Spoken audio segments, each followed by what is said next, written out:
disinformation on social media and other messaging platforms.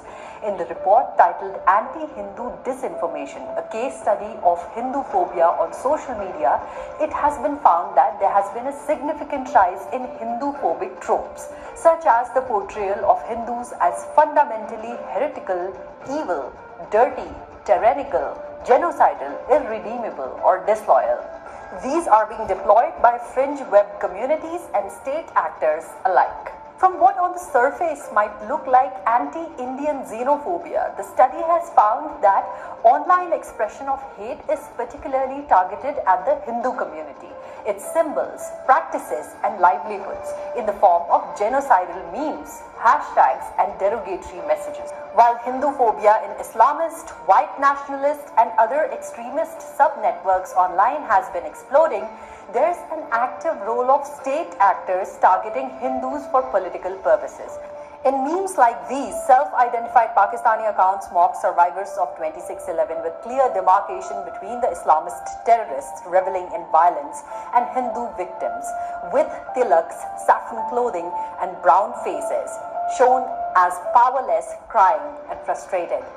Islamists borrow genocidal motifs from across the world. In this image, Islamists co-opt the murder of George Floyd by Minneapolis police officer Derek Chauvin to suggest the same dehumanizing treatment should be meted out to Hindus. Whereas in this one, ISIS-style beheading of Hindus foregrounded against a terror bombing can be seen.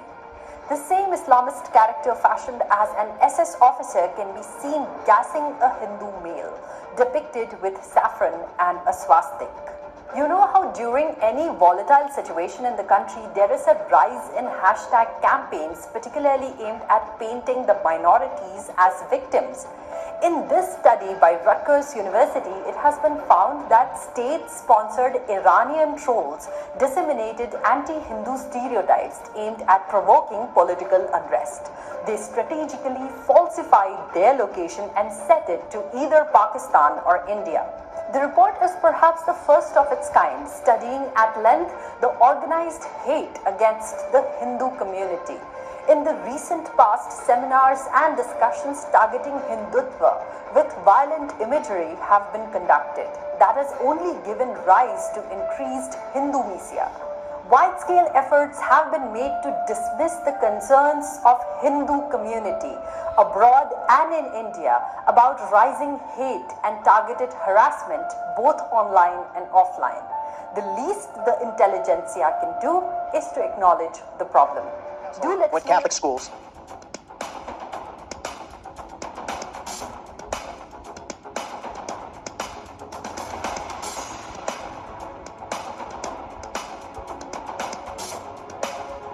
What are we doing? Even entertaining the fact you're going to have some dude put his hand on something other than the Bible?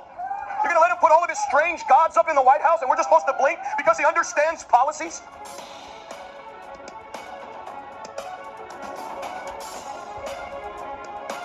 You like this new young guy. If he does not serve the Lord Jesus Christ and stand primarily for Judeo-Christian principles, you will have a fight with God.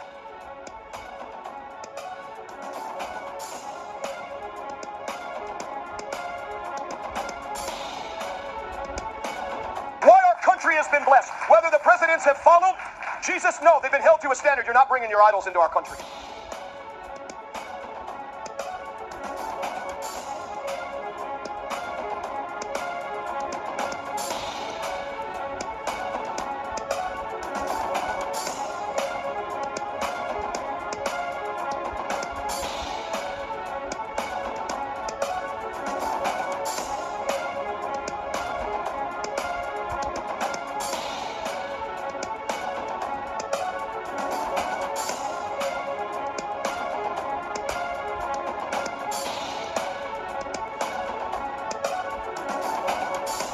But here's the point. I'm not calling someone out for the reason. What I'm saying is we will have a fight with God. We'll have a fight with God on our hands. And if you believe in the God of our Bible, Old Testament and New Testament, so America be smarter than that, because it won't matter what the prophets prophesy if we now take on a fight with God over his jealousy. Dangerous. And no, they would not make a great vice president.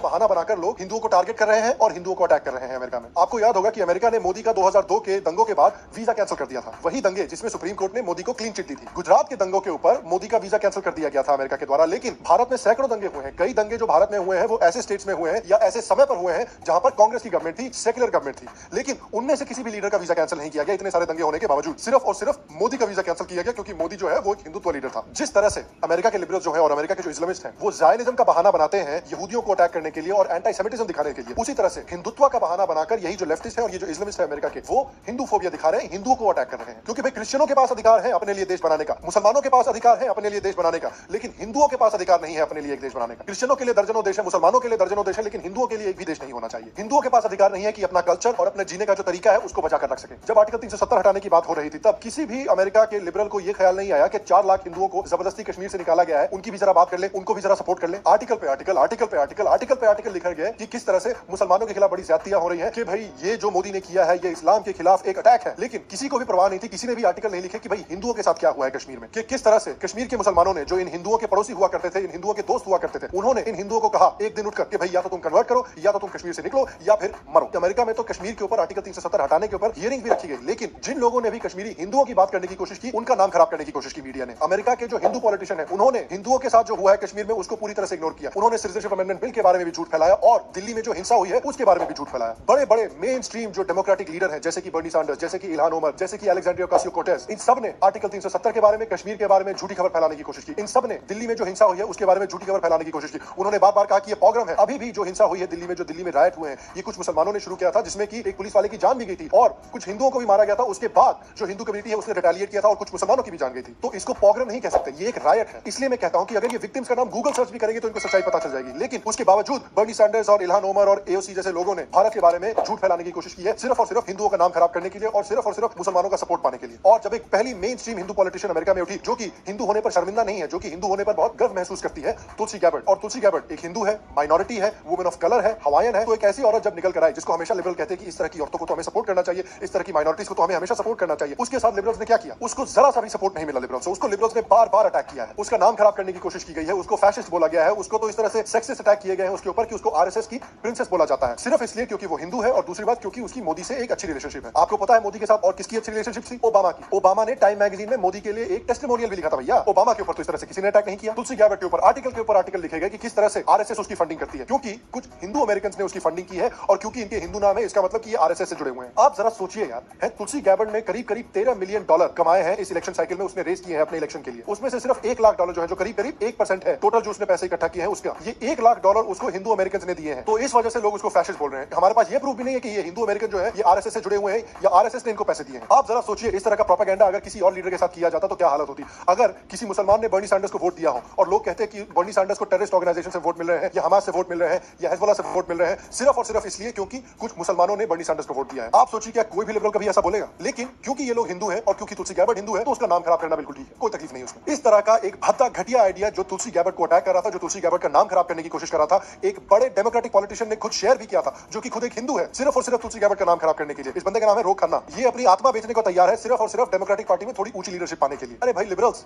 कहां गई आपकी female solidarity? कहां गई आपका औरतों को support करना? इसी तरह से जो बाइडेन के कैंपेन में एक हिंदू है उसके खिलाफ भी जो इस्लामिस्ट है और जो लिबरल्स है एक कैंपेन चला रहे हैं कि जो बाइडेन इसको उसकी नौकरी से निकाले, बस इसलिए क्योंकि ये जो बंदा है वो मोदी को सपोर्ट करता है, मोदी को पसंद करता है। तो मोदी को सपोर्ट करना, मोदी को पसंद करना इतना बड़ा गुनाह हो गया कि एक आदमी को नौकरी से निकाल देना चाहिए। इस बंदे का नाम अमित जानी है और अमित जानी के खिलाफ एक change.com पिटीशन भी निकाला है इस्लामिस्टों ने कि इसको नौकरी से निकाला जाए। अमित जानी को लोग कू क्लक्स क्लैन से कंपेयर कर रहे हैं। Council of American Islamic relations जो है कैर, वो भी बहुत आवाज उठा रहा है कि अमित जानी को नौकरी से निकालना चाहिए, अमित जानी को जो बाइडेन को कभी नौकरी देनी भी नहीं चाहिए थी। कमाल की बात तो ये है कि council of American Islamic relations जो है कैर, वो नफरत के ऊपर आवाज उठा रहे हैं क्योंकि केयर के जो मेंबर्स हैं खुद वो कहते हैं कि इजराइल को एग्जिस्ट करने का कोई अधिकार नहीं है, इजराइल की हस्ती मिटा देनी चाहिए। केयर के मेंबर हैं जो हमास को सपोर्ट करते हैं, हमास जो एक टेररिस्ट ऑर्गेनाइजेशन है जो इजरायली बच्चों को और औरतों को मारने की कोशिश करता है। तो ये लोग खुद इजराइल का नामो निशान मिटाने की बात करते हैं, ये लोग खुद टेररिस्ट ऑर्गेनाइजेशन को सपोर्ट करते हैं और उसके बाद ये लोग नफरत के खिलाफ आवाज उठा रहे हैं। अबे किसको चुटे बना रहे हो यार? तो केयर जैसे ऑर्गेनाइजेशंस जो कि टेररिस्ट ऑर्गेनाइजेशन को सपोर्ट करते हैं उनसे लिबरल जो है कोई सवाल नहीं पूछते, लेकिन मोदी को फैशिस्ट बोल सकते हैं, तुलसी गैबर्ट को फैशिस्ट बोल सकते हैं, हिंदुओं को फैशिस्ट बोल सकते हैं, कोई तकलीफ नहीं है। और अब हिंदू फोबिया तो इतना बढ़ गया है कि एक बंदे की नौकरी जा सकती है सिर्फ और सिर्फ इसलिए क्योंकि वो मोदी को सपोर्ट करता है।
senior Supreme Court advocate and author J. Sai Deepak on 3rd March delivered a talk at an event titled Bharatam at UC Berkeley in California, organized by the Hindu Yuva Group.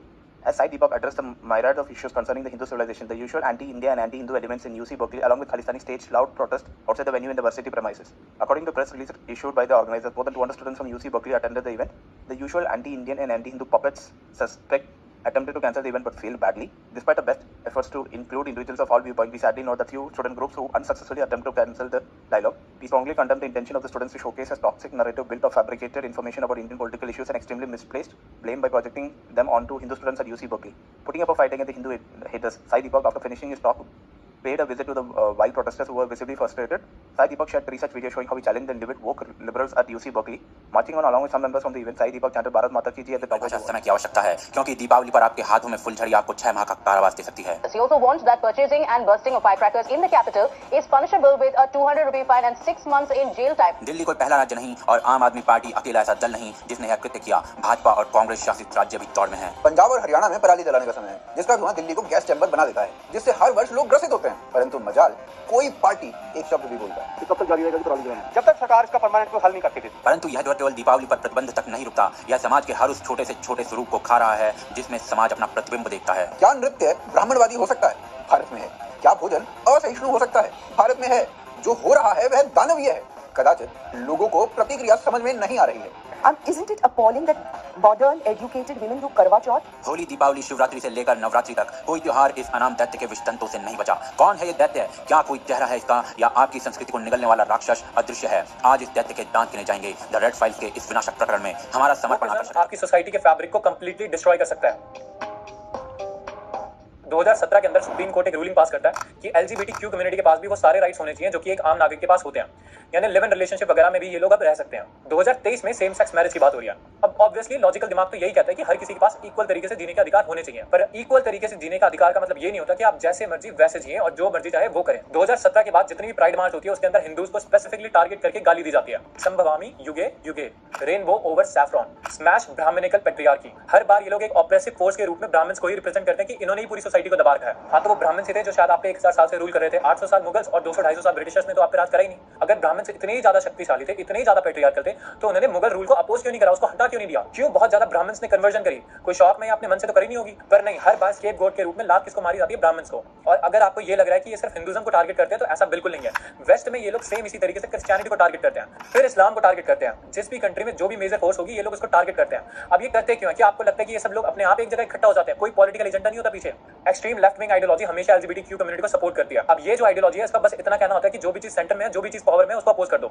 America और waste में ये लोग oppose करते हैं white mails को और India में oppose करते हैं ब्राह्मण्स और राजपूत को. और ऐसा दिखाते हैं कि ये लोग बड़े ऑप्रेसिव फोर्स हैं. भाई ब्राह्मणिक रिलीजन में क्लियरली होमोसेक्सुअलिटी के खिलाफ बोला हुआ है, लेकिन ये लोग वो टारगेट नहीं करेंगे. ये लोग टारगेट करते हैं हिंदूज को. अब अगर आप ऐसे इंसान हैं जो ये सोच रहे हैं कि ठीक है मैं तो ब्राह्मण नहीं हूं, ना ही मैं हिंदू, तो मुझे इससे क्या प्रॉब्लम? तो प्रॉब्लम आपको भी आएगी. देखिए, जब आप एक चीज को हाँ बोलते हैं कि हाँ ये वाली चीज को अलाउ करते हो, तो लोग ये एक्सपेक्ट करते हैं कि आप दूसरी चीज को भी हाँ बोलोगे ही बोलोगे. मैं कहना क्या चाहता हूँ समझाता हूँ. आपने होमोसेक्सुअलिटी को अलाउ करा था, वो भी किस लिए? क्योंकि हर इंसान को अपनी तरीके से जीने का अधिकार होना चाहिए. लेकिन किस चीज को अलाउ नहीं करा था? वल्गैरिटी को. फिर जब आपने LGBTQ को हर चीज के लिए हाँ कर दिया, तो आपसे ये भी अज्यूम कर लिया गया कि अब लड़की जो भी कपड़े पहन के ऑनलाइन जिस भी तरीके से अपने आप को प्रेजेंट करे, आप उससे भी कंफर्टेबल होने चाहिए. अब इस चीज के अंदर वैसे तो कोई प्रॉब्लम नजर नहीं आती, क्योंकि जिस इंसान को जो भी कपड़े पहन के ऑनलाइन जाना है वो उसकी मर्जी है. बट जब अगर आप अपनी बॉडी को एज एन एसेट यूज कर रहे हैं, उसके थ्रू अपने फॉलोअर्स बढ़ा रहे हैं और उसके थ्रू आपको ब्रांडिंग्स और स्पॉन्सरशिप मिलती है, तो आप अपनी बॉडी को एज एन ऑब्जेक्ट यूज कर रहे हैं. उसके बाद ये सो कॉल्ड फीमेल इन्फ्लुएंसर्स आएंगे और आपको ये बताएंगे do not treat women as an object, जबकि खुद अपने आप को ये ऑब्जेक्ट की तरह ही दिखा रही हैं और उसके थ्रू ही ये पैसे कमा रही हैं. फीमेल्स को, खासकर इन फीमेल इन्फ्लुएंसर्स को, अपने आप को ऐसा लिबरल प्रेजेंट करने का बड़ा अच्छा इंसेंटिव मिलता है, क्योंकि इनको उस चीज के पैसे मिल रहे हैं. लेकिन आपको क्या मिल रहा है? एक लड़की आज की डेट में भी अपने बॉयफ्रेंड को या अपने हस्बैंड को अपने से ऊपर स्टेटस का ही चाहती है. लेकिन as a male you can not say कि आई वांट अ गर्लफ्रेंड और a wife who is dignified. मतलब आप डिग्निटी के ऊपर एक लड़की को पसंद नहीं कर सकते, क्योंकि आपको फिर मिसोजिनिस्ट बोल दिया जाएगा कि कैसे आप जज कर सकते हो एक लड़की को उसके कपड़े के ऊपर. और डेफिनेटली मेरा खुद का ही मानना है कि एक लड़की को उसके कपड़े के ऊपर कभी जज नहीं करना चाहिए. लेकिन जब आप उस कपड़ों के थ्रू पैसे कमा रहे हो और अपनी बॉडी को सेल कर रहे हो ऑनलाइन, तो क्या आपको जज नहीं करना चाहिए? और भारत की जुडिशरी इस काम में सपोर्ट कर रही है. The very notion of a man and the notion of a woman is not an absolute. कैसे इस वोकिज्म का सारा ठीकरा भारत के हिंदुओं पर फूटेगा? Because the Indian government can only control the Hindu marriage. एक आदमी के 1000 जेंडर वाली ये डिबेट आपके बच्चों के स्कूल में पहुंच रही है. Hi, I'm Angel and I'm gender fluid. कैसे इस बीमारी ने पश्चिम को रौंदा? कैसे भारत की महिलाएं इससे खतरे में हैं? आपके बच्चों के अंग भी इससे सुरक्षित नहीं है. विज्ञान क्या कहता है इस पर और भारत क्या झेलने वाला है आने वाले समय में? जानने के लिए चैनल को सब्सक्राइब करें, वीडियो अंत तक देखें. देखते रहिए आज का तो बेसिकली इनके हिसाब से ये बहुत कॉम्प्लेक्स कॉन्सेप्ट है और ये कॉन्सेप्ट कहता है कि यदि एक लड़की अपने आप को लड़का आइडेंटिफाई करती है तो लोगों को उसे लड़का मान लेना चाहिए, चाहे वो लड़की जैसी क्यों ना दिख रही हो। यदि एक लड़का अपने आप को लड़की जैसा आइडेंटिफाई करता हो तो वो लड़की। पर असल में ना ये इतना कॉम्प्लिकेटेड है नहीं। देखिए, What is a woman? What is a female? It's complicated, and I know you're not going to like that answer. You said you're an EMT. You're responding to a health emergency. Biological male, somebody with a penis, is having a medical emergency, and they say to you, "I think I'm having a miscarriage." Would you check them to see if they're having a miscarriage? Would you consider that a possibility for them? No. पर इस complication के कारण कितनी problems बिना बात erupt हो रही हैं। 2022 में मिगेल मार्टिनेज नाम का एक युवक जो अपने आप को युवती मानता था, तो इसीलिए बाकी के लोग भी उसे युवती मानते थे, तो वो युवक युवतियों के रेस्ट रूम में जाता है और ऐसा ना वो अक्सर किया करता था, पर उस दिन वो रेस्ट रूम में एक युवती का शारीरिक शोषण कर देता है। उसके बाद उसे 70 वर्षों की सजा भी होती है। इसी बवासीर के नाम पर नीदरलैंड में स्कूली बच्चों के समक्ष कई आयु वर्ग के लोगों को नग्न खड़ा कर दिया गया। ऐसा करना लिबरलिज्म की निशानी है और इसका विरोध अगर आपने किया तो आप देखिए अनुसूचित। यूके में एक महिला का रेप करने के उपरांत उस पर केस चला। रेप ने अपने आप को महिला के जैसा आइडेंटिफाई किया, तो महिला के रेप के अभियुक्त को महिलाओं की ही जेल में डाल दिया गया। This is the woman who just literally lost a job for allowing a male rapist into a female prison. BBC स्कूली बच्चों को जा-जाकर सिखा रहा है सैकड़ों जेंडर होते हैं, उनमें से कोई भी चुन लो। The BBC has done teaching videos for 11 and 12-year-olds where they say there are 100 genders. One of them was astrogender. अब कल को एक मेल एथलीट जो मेल प्रतिस्पर्धा में एवरेज है वो अपने आप को विमेन आइडेंटिफाई करना शुरू कर दे और महिलाओं की स्पर्धा में जाकर खेलना लगे और सारी मैच जीते। भाई साहब, ऐसे ना एग्जांपल्स भरे पड़े हैं, जैसे कि ये साइक्लिस्ट, ये वर्ल्ड चैंपियनशिप जीत चुके हैं। लिया थॉमस, ये एक स्विमर हैं, इन्होंने महिलाओं के जैसा आइडेंटिफाई किया और उसके बाद महिलाओं की प्रतिस्पर्धा में स्विमिंग करने लगी। अब इन्होंने बहुत सारी चैंपियनशिप्स जीत ली। क्या हम भारत में भी ऐसा ही कुछ देखना चाहते हैं? इस कॉन्सेप्ट को भारत में धीरे धीरे ना घुसाया भी जा रहा है। अभी कुछ समय पहले एक वेब सीरीज आई थी जिसका नाम था गर्ल्स हॉस्टल सीजन 3। उसका एक कैरेक्टर गर्ल्स हॉस्टल में आता है, वो अपीयरेंस में बिल्कुल लड़की जैसा दिखता है और वो बहुत कॉम्प्लेक्स होता है क्योंकि वो स्वयं को कभी लड़का तो कभी लड़की आइडेंटिफाई करता है। हो सकता है मेरी बात आपको ढंग से समझ में नहीं आ रही हो, पर आप ये वीडियो देखिए, इससे समझ में आ जाएगा मैं क्या कहना चाह रहा हूँ। Hi, I'm Angel and I'm gender fluid. Sometimes I feel like a boy, sometimes like a girl, sometimes like both and sometimes like neither. तो ये कॉन्सेप्ट लोगों को एक वेब सीरीज के माध्यम से परोसा गया। उधर से मुंबई के छोटे-छोटे बच्चों को स्कूल में ये कॉन्सेप्ट पढ़ाने के लिए अभीश मैथ्यू जैसे लोग आगे बढ़ गए और अब तो भाई सीधा चीफ जस्टिस ऑफ इंडिया ने इस कॉन्सेप्ट को प्रश्न दे दिया। पर ये कितना खतरनाक हो सकता है। और सेम सेक्स के लवर्स अर्थात गेज या लेस्बियंस या कहें पुरुष को पुरुष से, महिला को महिला से ब्याह करने की अनुमति मिलनी चाहिए जैसे एक मर्द और महिला को मिलती है। सेम सेक्स मैरिज यानी ऐसी व्यवस्था को कानूनी मान्यता देना जिसमें एक पुरुष दूसरे पुरुष से या फिर एक महिला दूसरी महिला से शादी कर पाए। अब सबसे बड़ा प्रश्न आता है, यहाँ जो भी निर्णय होगा कोर्ट का वो मात्र हिंदुओं पर लागू होगा क्योंकि क्रिश्चियंस का अपना मैरिज एक्ट है और मुस्लिम्स का अपना। मुस्लिम पर्सनल लॉ बोर्ड सीधा मना कर सकता है कि ये तो इस्लाम में हराम है, तो हमारे यहाँ सेम सेक्स मैरिजेस अलाउड नहीं। अब यदि देखा जाए तो हिंदुओं के जो भी रिचुअल्स होते हैं, चाहे वो कन्यादान हो, उसमें एक कन्या का आदान एक पुरुष की फैमिली में होता है, तो ये रिचुअल दो पुरुषों के बीच में कैसे फिट बैठेगा? जो मंत्रोच्चारण होते हैं वो भी स्पेसिफिक पुरुषों और महिलाओं के लिए होते हैं। दो पुरुष बैठकर ब्याह कर रहे हैं और मंत्र चल रहे हैं महिला और पुरुष से ब्याह करने के, कैसे होगा भाई साहब? और तो और जो वचन होते हैं वो भी पुरुष और महिला के स्पेसिफिक होते हैं। इन्हीं वचनों को आज तक लेफ्टिस्ट इकोसिस्टम मिसोजिनिस्टिक बोलता आया है, यानी महिलाओं पर अत्याचार। अब अचानक से कह रहे हैं इन्हीं वचनों को दो पुरुषों को दिलवा दो। भाई लॉजिक है आपकी बात में कोई? Just in case court same sex marriage को परमिट करता है तो उसे एक अलग एक्ट बनाना चाहिए जो नॉन हिंदूज पर भी बराबर लागू हो, जिसमें ब्याह करने की विधि अलग से हो। इसे मात्र हिंदुओं पर नहीं थोपना चाहिए, बिल्कुल भी नहीं। तो ये तो था केस, पर जज साहब को इस केस से इतर कुछ अलग ही बोलना था। तो जज साहब ने कह दिया जेंडर तो मस्तिष्क में होता है, मैन वुमेन कोई एब्सोल्यूट टर्म थोड़ी है। अब ये जो जज साहब ने बोला ये कितना डेंजरस हो सकता है इस देश के लिए, वो हम आगे देखेंगे। एक समाज के जीवन से त्योहार निकाल दीजिए, नृत्य संगीत कला निकाल दीजिए, भाषा भूषा भजन भोजन भेषज ये निकाल दीजिए और कल्पना कीजिए उस समाज के स्वरूप की। आपके मस्तिष्क में जो चित्र बना उसे आपके राष्ट्र के माथे पर उकेरे जाने का प्रयास हो रहा है। पहले उस प्रयास को देखते हैं। इस वर्ष दिल्ली में दीपावली पर यदि आपके और आपके बच्चों के हाथ में फुलझड़ी आई तो आपको कारागृह में डाला जा सकता है। नव वर्ष यानी 1 जनवरी आते ही आप रात को पटाखे चला सकते हैं। ये दिल्ली सरकार का आदेश है, कारण प्रदूषण है, परंतु नव वर्ष पर पटाखे ऑक्सीजन छोड़ते हैं कदाचित। प्रतिबंध संपूर्ण राष्ट्र में लगे, प्रयास ये था, परंतु सर्वोच्च न्यायालय ने संज्ञान नहीं लिया। कौन है लोग जो ऐसा कर रहे हैं, आगे देखेंगे। परंतु क्या यह प्रयास पहली बार है? जी नहीं, हर वर्ष हो रहा है, परंतु स्थिति यहाँ तक कैसे पहुंची? 2010 के बताया था वो सेक्स था, जो आपके दिमाग में है वो जेंडर है। Gender pronouns. I don't identify exclusively with being a man or woman. I use they and them as my pronouns. अब प्रश्न ये है कि क्या एक 4 साल का बच्चा जो ढंग से अपने आप सुसु नहीं कर पाता, उसमें भी कई बार वो निक्कर को गीली कर लेता है। जिस बच्चे को अभी भी लगता है कि वो दुनिया का सबसे शक्तिशाली इंसान है और उसे यकीन है कि वो पैंट के ऊपर अगर चड्डी पहनेगा तो वो सुपरमैन की तरह उड़ने लगेगा, क्या वो बच्चा ये बता सकता है कि उसका जेंडर क्या है? वो क्या आइडेंटिफाई करता है? यहाँ पर वो सुपरमैन में बिलीव करने वाला 4 वर्षीय लड़का मानने लगे कि वो लड़की है, तो क्या उसे लड़की मान लेना चाहिए हम सभी को, या उसे समझाना चाहिए कि बेटा नहीं तुम लड़का हो? पर जब ये प्रश्न एक पीडियाट्रिशियन से पूछा गया जो कि बच्चों को अपना जेंडर आइडेंटिफाई करने के लिए वकालत करती है, उसने क्या कहा? सुनो। I see a child who, believes in Santa Claus, and then let's say this is a boy and he says I'm a girl. This is someone who can't distinguish between fantasy and reality, so how could you take that as a reality?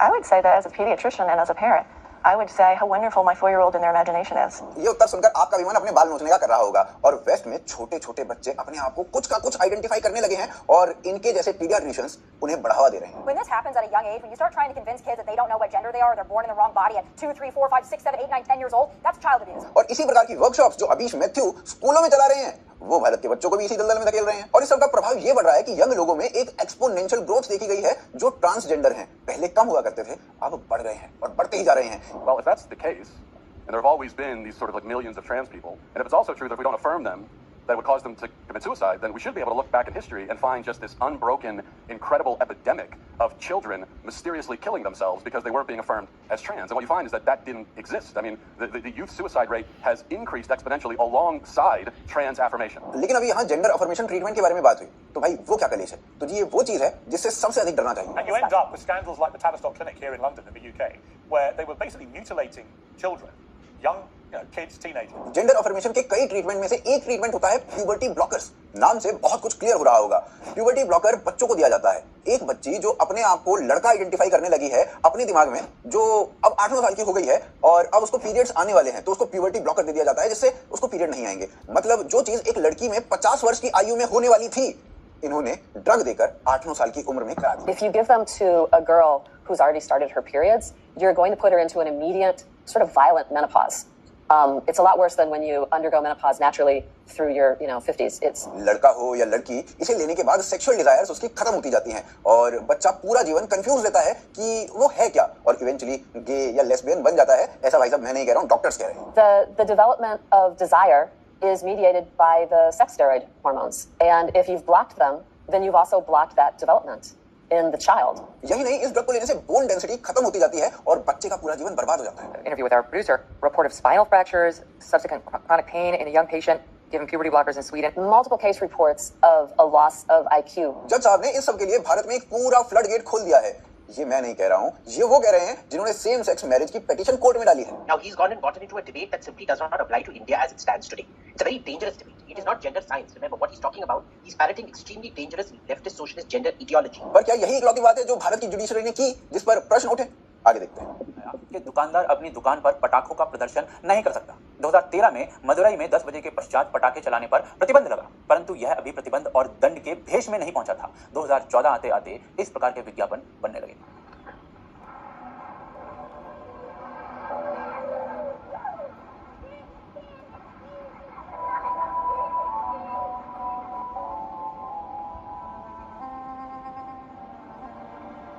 संदेश स्पष्ट था, पटाखे मत चलाइए, बाल श्रम समाप्त करने के लिए. 2015 में 3 बच्चे जिनकी आयु 4 वर्ष से कम थी पटाखों पर प्रतिबंध लगवाने हेतु सर्वोच्च न्यायालय पहुंच गए. बालकों की आड़ में कौन गया होगा अनुमान लगाकर देखिएगा, परंतु न्यायालय ने आदेश दिया कि पटाखों पर प्रतिबंध हिंदुओं की आस्था के विरुद्ध है. 2016 में यही बालक फिर न्यायालय पहुंचते हैं PIL लेकर. इनकी बात मानी जाती है और पटाखे दिल्ली में प्रतिबंधित होते हैं. 2017 में फिर PIL गई, फिर प्रतिबंध लगा और भाजपा के नेता प्रसन्न होते दिखे. 2020 तक आते आते देश के 8 राज्यों में या तो पूर्ण रूप से प्रतिबंध लग गया या फिर सीमित प्रतिबंध, और 2022 में स्थिति प्रतिबंध से आगे दिल्ली में 6 माह के कारावास और कोलकाता में 3 वर्ष के कारावास तक पहुंच चुकी है. 10 वर्षों में हमने क्या प्राप्त किया है? 2012 में दुकानों पर प्रदर्शन हटवाने से 2022 में 3 वर्ष के कारावास तक हमारी गति प्रकाश की गति को मात दे रही है. क्या दीपावली पर पटाखे प्रदूषण करते हैं? निसंदेह करते हैं.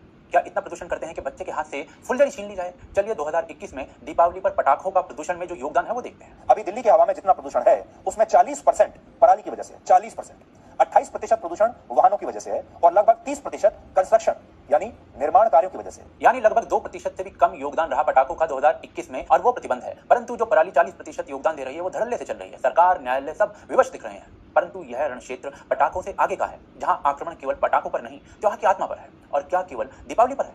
जी नहीं. दीपावली पर घर की स्वच्छता, BBC के अनुसार महिलाओं पर अत्याचार है. मिठाई खाना भी आपको ग्लानि में भर सकता है. होली खेलने वाले बच्चे क्या आतंकवादी हैं? क्विंट के अनुसार तो हैं, परंतु यदि आपके पूरे त्योहार को ही आतंकी त्योहार कह दिया जाए तो भी आप क्या ही करेंगे? क्योंकि इन सब बातों से आगे बढ़कर होली को महिलाओं पर यौन हिंसा का त्योहार प्रमाणित करने का प्रयास किया जा चुका है. और यदि इससे आत्मा तृप्त ना हो तो होली दलित विरोधी त्योहार है जिस पर होलिका नाम की बहुजन महिला को जलाया जाता है. और यह प्रोपेगेंडा समय के साथ काम करने लगता है. कर्नाटका में इस वर्ष दलित सेना नाम की पार्टी ने कहा कि यदि रावण का पुतला फूंका तो हम राम का पुतला फूकेंगे. इस बात से अनभिज्ञ कि रावण जो था वो स्वयं एक ब्राह्मण माना जाता है, क्योंकि दक्षिण में इन प्रपंचों को कई सालों तक रचा गया है द्रविड़ आर्य राजनीति के नाम पर. भगवान जगन्नाथ की रथ यात्रा पर रथ बनाने के लिए कटने वाले कुछ पेड़ अवश्य रेखांकित किए जाते हैं, परंतु केवल USA में 1.5 करोड़ करोड़ और पूरे विश्व में लगभग 15 करोड़ से अधिक पेड़ जो क्रिसमस पर काटे जाते हैं, मानव सभ्यता का उस पर कोई ध्यान नहीं है। इस सोच के अनुसार रक्षाबंधन पितृसत्ता का एक घृणित रूप है और यदि उससे बात ना बने तो रक्षाबंधन भारत को मुगलों ने दिया। और दुर्गा पूजा का स्वरूप पता है क्या है? वो संसद में कुछ इन शब्दों में बोला था। Madam Speaker, this very pamphlet on the 10th of February highlights what the communist leaders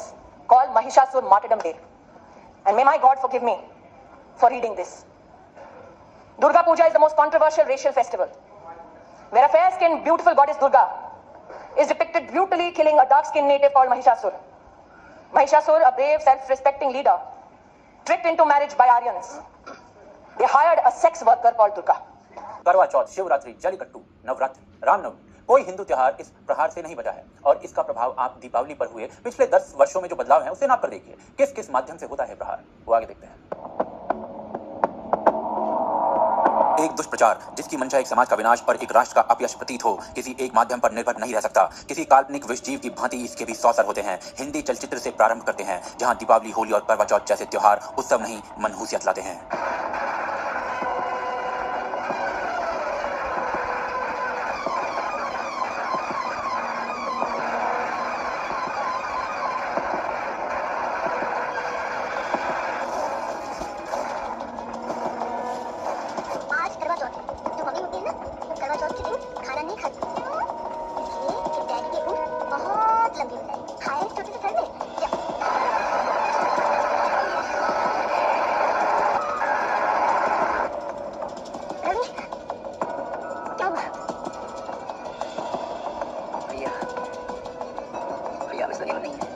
खून की होली जैसे शब्द जनमानस के मुंह पर ऐसे ही नहीं आए।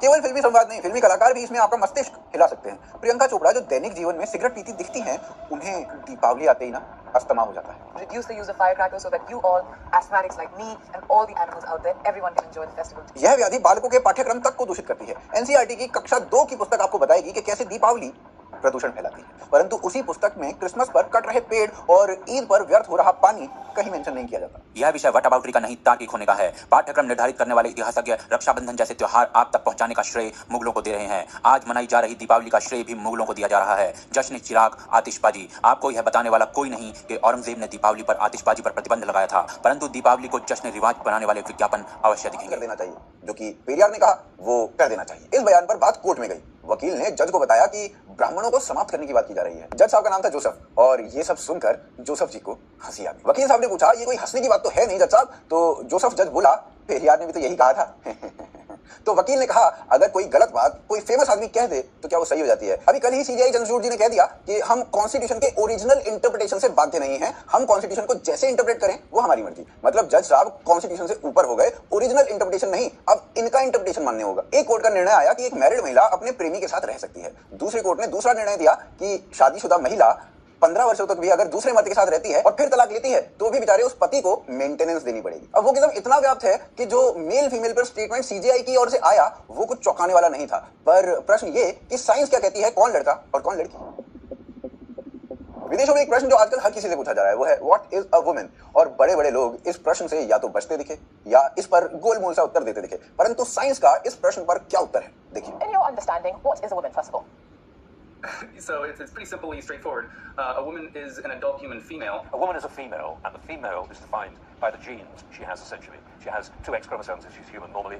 यही बात आर्कियोलॉजी में भी स्टे करती है। यदि खुदाई में कोई कंकाल मिलता है तो ये कैसे जाना जाएगा कि ये नर कंकाल है या मादा? क्या उस कंकाल से पूछा जाएगा, बेटा बताइए तो अपने आप को मर्द मानता था या मादा आइडेंटिफाई करता था? बता बता। और ये आइडेंटिफाई करने का खेलना बहुत खतरनाक है, क्योंकि लोग तो अब अपने आप को ट्रांसएबल्ड भी मानने लगे हैं। मतलब किसी की दोनों टांगे सलामत हैं पर वो अपने आप को एक पैर से अपाहिज मानने लगा है, और आपको भी उसे वही मानना पड़ेगा। और ये पागलपन इस कदर तक हो गया है कि आंख होने के बाद भी लोग अपने आप को अंधा आइडेंटिफाई कर रहे हैं। और ये मात्र आइडेंटिफाई करने तक सीमित नहीं है, लोग ऑपरेशन करा के स्वयं को अंधा, लंगड़ा, लूला, पता नहीं क्या क्या बनवा रहे हैं। और ये कुछ नहीं, इसे न्यूरोलॉजिकल इशू या फिर मेंटल डिसऑर्डर का नाम दे रहे हैं जो लोग इसके बारे में जानते हैं। अब भैया कल को मैं मानने लग जाऊं मैं अदरक हूं तो क्या मुझे चाय में कोट के डाल दोगे क्या? भारत एक डेवलपिंग नेशन है। भारत के अंदर अनेक प्रकार की अपनी प्रॉब्लम्स हैं। उसमें एक विदेशी प्रॉब्लम को लाकर खड़ा कर दिया जाए, जो मान्यता यहाँ एग्जिस्ट ही नहीं करती, उस मान्यता का यहाँ पर संरक्षण किया जाए, उसे पोषित किया जाए, वो भी तब जब आपकी पूरी जनता इसके विरोध में खड़ी दिख रही है। और पोषित करने के बाद एक नॉन एग्जिस्टेंट प्रॉब्लम जो कि वेस्ट में चल रही है उसको भारत में डाल दिया जाए, झेलने के लिए छोड़ दिया जाए। अफ्रीका में कुछ इसी प्रकार के क्वेश्चंस पूछे गए, वहां के लोग क्लियर हैं, सुनिए। Can a man become a woman? No. उसी प्रकार भारत में भी ये बवासीर दिखता नहीं है, पर इन जैसे लोगों के प्रयासों से कुछ समय में भारत में भी ये सब कूल बन जाएगा। निर्णय आपको करना है कि इसे अभी रोकना चाहते हैं या फिर बढ़ाना चाहते हैं। आशा है कि वीडियो अच्छी लगी होगी। ये विज्ञापन कोई एक दो की संख्या में नहीं है, सैकड़ों हैं और हर त्योहार के लिए एक पृथक है। केवल होली पर दर्जनों उदाहरण। पानी की नहीं, रंगों की करो बरसात। हमें स्कूल में सिखाते हैं कि पानी बचाओ और उसे वेस्ट मत करो। और ऐसा होली पर आप लोग तुम्हारे पानी भर भर कितना पानी वेस्ट करते हैं। रंगों के बहाने करीब आना, बिना पूछे इधर उधर हाथ लगाना और हम मना करें तो उनका कहना बुरा न मानो, होली है। व्याधि का मूल्यांकन आपकी सीमाओं से परे है, क्योंकि होली हिंदुत्व के विरुद्ध है जैसे इवेंट्स का आयोजन आज होने लगा है। ये सबसे बड़ा कलंक है। इसमें हम महिलाओं के साथ सबसे ज्यादा बदतमीजी होती है। ये कलंकित त्योहार है। लेकिन जिंदा औरत को जलाया गया था, इसमें होलिका को जिंदा जलाया गया था, इसलिए हम इस होली का बहिष्कार करते हैं और इस होली का बहिष्कार करते हैं। कदाचित देशी विदेशी समाचार पत्रों का इसमें बड़ा योगदान है। गार्डियन का उदाहरण देखते हैं। कुंभ मेला इनके अनुसार हिंदू एकता बढ़ा रहा है, जो मोदी के लिए अच्छा है। दीपावली और दशहरा गार्डियन के लिए सवर्णों की छुट्टी का दिन है, जब उन्होंने लोअर कास्ट का संहार किया। केरल के मंदिरों में हाथियों के उत्सव पर प्रतिबंध की बात हो या दीपावली पर, आरंभ कोई एनजीओ ही करती है। यह एक वृहद इकोसिस्टम है जिसमें एनजीओ, मीडिया, न्यायविद, प्रशासन, इतिहासकार, बुद्धिजीवी, लेखक, सबका समावेश है। सबका अपना कार्य है और यह चल रहा है। दीपावली पर पिछले 10 वर्षों में छूटे पदचिन्ह आपको इसकी तीव्रता दिखाते हैं, परंतु क्या यह तीव्रता केवल त्योहारों तक सीमित है, वो आगे देखते हैं। किसी भी हिंदू कैंडिडेट को वोट नहीं दो। आप सोचिए कि अगर कोई निकल कर आकर कहे कि किसी भी जूइश कैंडिडेट को वोट नहीं दो, किसी भी मुसलमान कैंडिडेट को वोट नहीं दो, किसी भी ब्लैक कैंडिडेट को वोट नहीं दो, तो वो कितनी बड़ी बिगटरी होगी। लेकिन ये कह देना कि किसी भी हिंदू कैंडिडेट को वोट नहीं दो, ये बड़ा सेक्युलर है। अमेरिका के जो लिबरल्स हैं, अमेरिका के जो इस्लामिस्ट हैं, ये लोग कश्मीर में हिंदुओं के साथ जो हुआ है उसको इग्नोर करने को तैयार है। पाकिस्तान, बांग्लादेश, अफगानिस्तान में जो हिंदुओं के साथ हो रहा है उसको इग्नोर करने को तैयार है। दिल्ली में जो हिंसा हुई है जिसमें हिंदू मारे गए हैं, उन हिंदुओं को इग्नोर करने को तैयार है और उसके साथ साथ मोदी को फैसिस्ट बोलने को तैयार है और तुलसी गैबर्ट जैसी औरतों को फैसिस्ट बोलने को तैयार है। तो मेरे हिसाब से तो जहां तक मुझे ख्याल है, अमेरिका में काफी हिंदूफोबिया देखने को हमें मिल रहा है। और मैं आपसे जानना चाहता हूं कि बहुसंख्यक राष्ट्रवाद का प्रतीक बनाया जा रहा है। ऐसा ही प्रहार अन्य भारतीय नृत्य शैलियों पर भी हो रहा है। यह नया नहीं है। ब्रिटिश कालखंड में भारतीय सांस्कृतिक नृत्य अशिष्ट, अनैतिक और तुच्छ माने जाते थे, परंतु यह कटु राष्ट्रवाद आपके नृत्य से आगे आपकी साड़ी तक भी पहुंच चुका है। न्यूयॉर्क टाइम्स के अनुसार महिलाएं साड़ी हिंदू राष्ट्रवाद और मोदी के कारण पहन रही हैं। साड़ी से आगे चले तो महिलाओं का सिंदूर तक विषैला हो चुका है। इसमें विभत्स न्यूरोटॉक्सिन्स मिले हैं। नवरात्रि और निरोध को मिश्रित किया जा रहा है विज्ञापनों के सहारे। महिलाओं की बिंदी और बिछुए तक इसकी चपेट में आ चुके हैं। मंगलसूत्र का यह विज्ञापन आपको मंगलसूत्र को छोड़कर सब कुछ देखने पर विवश कर देता है। नेत्रों में अम्ल उत्सर्जन के लिए यह पर्याप्त है। परिधान से आगे भूषण का हश्र देखते हैं। रसम जैसा एक भोजन का अंग, एक भूखा उसमें तृप्ति देखता है, परंतु उससे भी ब्राह्मणवाद और मनुवाद देखा जा रहा है, दिखाया जा रहा है। रसम छोड़िए, ब्राह्मणवाद सांभर में भी घुस चुका है। समोसा मुगलों की संपत्ति हो चुका है। यह सब संस्कृति में आता है। एक हनुमान का चित्र उग्र हिंदू राष्ट्रवाद में कब में परिवर्तित कर दिया जाता है। कदाचित आपका अचेतन मस्तिष्क उसे कभी रेखांकित नहीं कर पाता। आपके जीवन का कोई अंग इस व्याधि से अछूता नहीं है आज की डेट में। इस प्रकरण में हर अंग के 1-2 उदाहरण ही मैं दे रहा हूं इस समय, परंतु एक संपूर्ण माया संसार बनाया जा चुका है आपके अचेतन मस्तिष्क में व्याधि उत्पन्न करने के लिए। उदाहरण से देखते हैं। व्रत, उपवास यदि नवरात्रि पर अनुपयुक्त है तो रमजान पर भी होना चाहिए, परंतु गार्डियन के अनुसार रमजान का व्रत सही है। नवरात्रि के व्रत में दोष अवश्य है। जलिकट्टू पशु पीड़ा का प्रतीक है, परंतु ईद और हलाल भोजन स्वच्छता और स्वास्थ्य का प्रतीक है। दीपावली आपको मोटा करने का एक प्रकार से त्योहार है, परंतु क्रिसमस आपकी नित्य नए पकवानों का एक प्रकार से त्योहार है। ये कुछ उदाहरण है, परंतु सूची लंबी है। कौन करता है यह सब दुष्प्रचार, वो आगे देखते हैं। क्या एक भीड़ का कोई चेहरा होता है? जी नहीं, भीड़ का कोई चिन्ह, कोई पहचान नहीं होती। तो फिर एक इकोसिस्टम का चेहरा, चिन्ह और पहचान कैसे हो सकती है? ये तो एक तंत्र है और इसका अंश वो मानव है जो आपके हमारे मध्य ही रहते हैं, हमारी ही भाषा बोलते हैं, वही भोजन करते हैं, उसी वृक्ष का हिस्सा है, परंतु उसके हाथ में आरी भी है। तो इस सबको एक उदाहरण से समझते हैं। Wild life rescue and rehabilitation centre, जिसने 2015 में दक्षिणी भारत के मंदिरों में हाथी के पूजा उपासना में प्रयोग पर प्रश्न उठाया और सर्वोच्च न्यायालय चला गया, जिसके बाद न्यायालय ने इन राज्यों को उत्तर देने के लिए भी कहा। जब इस संस्था का FCRA रिकॉर्ड देखा गया तो पता चला कि भाई 2008 में कैथोलिक रिलीफ सर्विस से पैसा आया था। एक मंदिर में त्योहार में बदलाव के लिए व्यग्र संस्था को कैथोलिक पैसा। क्या सब रैंडमली और कोइंसिडेंस से हो जाता है या योजनाबद्ध प्रणाली से? कोई नहीं जानता। यह केवल एक उदाहरण है। ऐसे उदाहरण आपको न्याय, बुद्धिजीवी, फिल्म, लेखन हर क्षेत्र में मिल जाएंगे और यही दुष्प्रचार अवरोध को जन्म देता है। समाज के भीतर से अवरोध जो नियम का उल्लंघन करने पर विवश करते हैं। लोगों ने दिवाली के मौके पर मनाही के बावजूद जमकर पटाखे बजाए। दीपावली पर संयमित पटाखे और होली पर संयमित जल प्रयोग जैसे सुझाव अच्छे हैं, परंतु क्रिसमस पर जीवित पेड़ की अपेक्षा कृत्रिम पेड़ का उपयोग और ईद पर पशुवध की अपेक्षा आलू या घिया काटना और बेहतर परिणाम देगा। परंतु यदि आप भारतनाट्यम में भी ब्राह्मणवादी राष्ट्रवाद ढूंढेंगे तो लोगों को आपका एजेंडा समझ आना ही चाहिए। इसको चक्र के पीछे का कारण केवल केवल नए विश्व का नया साम्राज्यवाद हो सकता है। यदि आप स्वयं से घृणा करेंगे तो किसी को आपके विरुद्ध कुछ करने की आवश्यकता नहीं, और यही कारण है कि संस्कृति के हर प्रतीक को चिन्हित किया गया है एक इकोसिस्टम के द्वारा जिसका कोई चेहरा नहीं। Is an organized attack against the Hindu community across the globe. And this, I think, is much more important because at the end of the day, I don't expect people like Mr. Danish Qureshi to speak the truth. Because even when Pakistani Muslims are involved, his first instinct was to defend his community as opposed to people who are the victims. And therefore, this, according to me, is the Ummah syndrome at work. इसका कोई उपचार नहीं है. इस रोग का कोई उपचार बिल्कुल भी नहीं है, because this has been going on for centuries now, not decades. Two, his opening statement was, because a mosque was attacked, the temple was attacked in response. The premise of that entire position, which was supposedly factual, has turned out to be factually inaccurate. Two, he then went on to justify why the attack on the Hindu place of worship was completely, let's say, a reaction, so to speak. This is the nature of the argument. I do not expect anybody sharing this particular mindset to ever speak the truth ever. That's never going to happen. I have no such hopes. I'm only looking at solutions. What is the solution? One, while I agree with the statement made by the Hindu gentleman from UK with respect to what he said about Hindu community's innate peaceful nature and all that, perhaps you should stop calling yourself pacifists and shed this entire skin of a sheep. Because sheep are ultimately meant to be slaughtered, and that's where we are moving towards. And this is not limited to one particular area. Hindus are not safe in Bharat. Hindus are not safe in America. Hindus are not safe in United Kingdom. Hindus are not safe in Europe. Hindus are not safe in Australia. This much is very, very clear. Now, in terms of solution, here's what I would propose. Hindus are not safe in Bangladesh as well. The Indian state, which has deemed it necessary to come out with the CAA because it believes that Bharat happens to be the homeland, the natural homeland of Hindus, and that seems to be the position, must take the lead here and must assert itself to protect those people who belong to communities that are native to Bharat. And that means the accusation that has just been heard by Mr. Qureshi that Hindus now operate not from Nagpur but from Tel Aviv, I would say we might as well validate that particular accusation and therefore come out with a policy where Hindus are looked after by the Indian state regardless of the citizenship that they enjoy and regardless of the place they live in. Because otherwise you are global orphans. You need to come out with a response mechanism where the Indian state is the first state to rush to the rescue of Hindus. If that does not happen, you don't have the wherewithal, at least on the street, to respond to these hoodlums. Look at the gall and the guts of this community in that particular place, the group, so to speak, which chooses to climb on the boundary in full public view with the police watching, and then all sorts of vulgar symbols are being flashed and displayed. This is an open threat, and this is let's say, the gauntlet has been thrown. If you do not respond in some way, then you will face the very same situation that the Jews of Europe faced before the Second World War. That process has already started. This particular mindset has a problem with two communities, the Yahud and the Hunud, meaning the Jew and the Hindu. Anti-Semitic attacks over the last decade have risen both in America as well as in Europe.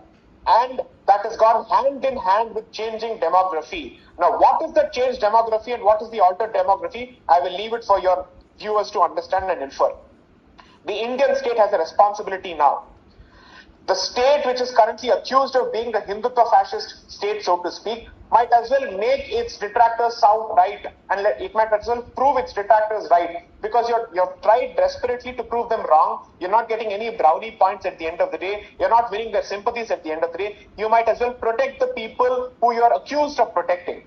जो भी BJP को support करता है, जो भी RSS को support करता है, या जिसने भी बीजेपी को वोट दिया है, वो भी फैशिस्ट है। लेकिन ये जो हिंदू फोबिया मोदी के आने के बाद बढ़ इसलिए गया है क्योंकि एक चीज हमने देखी है जब से मोदी जीत कर आए हैं, और वो है कि जो हिंदू कम्युनिटी है, जो इंडिक धार्मिक कम्युनिटी है, उसकी खोई हुई आवाज उसको वापस मिल गई है। लेकिन इसका इफेक्ट ये हो रहा है कि सिर्फ इंडिया में ही नहीं, इंडिया के बाहर भी, जहां पर भी ये हिंदू कम्युनिटी, धार्मिक कम्युनिटी अपनी आवाज उठाने को तैयार है, वहां पर उनकी आवाज को बंद करने की कोशिश की जा रही है। और ये हिंदू फोबिया अब हम अमेरिका में भी देख रहे हैं, क्योंकि भाई लिबरल्स को आप अमेरिका में देखिए तो लिबरल्स क्या कहते हैं कि भाई हमें माइनॉरिटीज को सपोर्ट करना चाहिए, जो भी अमेरिका की माइनॉरिटीज है उनकी हमें मदद करनी चाहिए, उनको हमें सपोर्ट करना करना चाहिए, लेकिन एक ऐसी माइनॉरिटी कम्युनिटी है जिसको सपोर्ट करने की कोई जरूरत नहीं है, और वो है हिंदूज या ऐसे जैन, सिख और बुद्धिस्ट जो कि हिंदुओं से नफरत नहीं करते। उनको सपोर्ट करने की, उनको डिफेंड करने की कोई भी जरूरत नहीं है। इसके बावजूद जबकि हिंदू जो है वो अमेरिका के सबसे वेल एजुकेटेड ग्रुप्स में से एक है और सबसे अच्छा कमाने वाले, सबसे बढ़िया नौकरियां करने वाले, सबसे ज्यादा पैसे कमाने वाले एथनिक ग्रुप्स में से एक है अमेरिका में। ज्यादातर हिंदू जो है जब भी अमेरिका आते हैं तो मेहनत करते हैं, पैसे कमाते हैं, और जिसको अमेरिकन ड्रीम बोलते हैं कि कोई भी कहीं से भी आकर अगर मेहनत करने को तैयार हो तो कुछ भी कर सकता है अपनी जिंदगी के साथ, इसको अमेरिकन ड्रीम बोलते हैं। तो जितने भी हिंदू हैं, जितने भी इंडियन हैं जो ये अमेरिका आते हैं, वो अमेरिकन ड्रीम को पाने की कोशिश करते हैं पूरी तरह से। लेकिन उसके बावजूद जब से हिंदू अमेरिका आए हैं तब से उन पर अटैक किए जा रहे हैं। 80 और 90 के दशक में हिंदुओं पर अटैक किया जाता था डॉट बस्टर्स नाम के एक रेसिस्ट ग्रुप के द्वारा, जिन ग्रुप्स के द्वारा कई हिंदुओं को बहुत ही बेरहमी से पीटा गया था और कुछ हिंदुओं की तो जान भी चली गई थी। सितंबर 11 के जो टेररिस्ट अटैक हुए थे उसके बाद भी कई अमेरिकन ने कई हिंदुओं को टारगेट किया था, जबकि हिंदुओं का इस टेररिस्ट अटैक से कुछ भी लेना देना नहीं था। हिंदू भी उन्हीं टेररिस्टों से पीड़ित हैं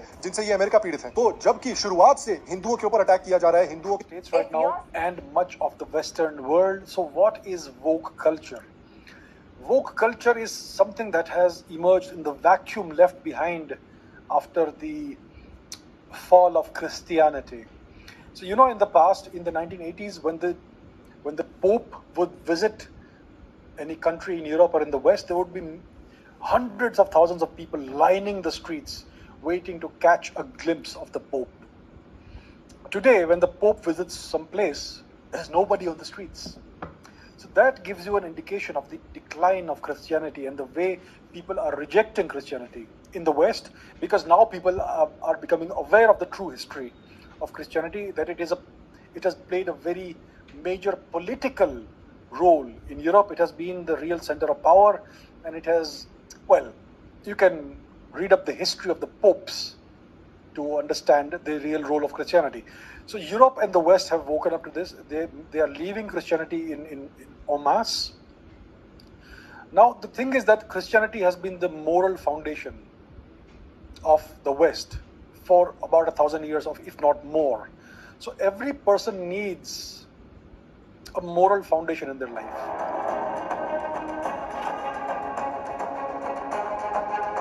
Beef thrown at her because she's Hindu. We had a young boy have to change schools 3 times in East London because he was bullied in each and every school for being Hindu. We had school children refusing to go to school because of the bullying that they were facing.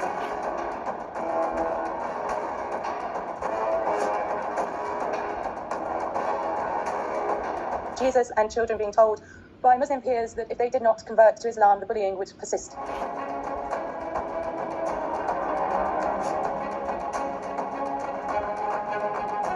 The kind of language that was being used, the anti-Hindu slurs that were being used were incredibly unfamiliar, and it made it difficult to understand what the Hindu community was facing and also to provide comment on that.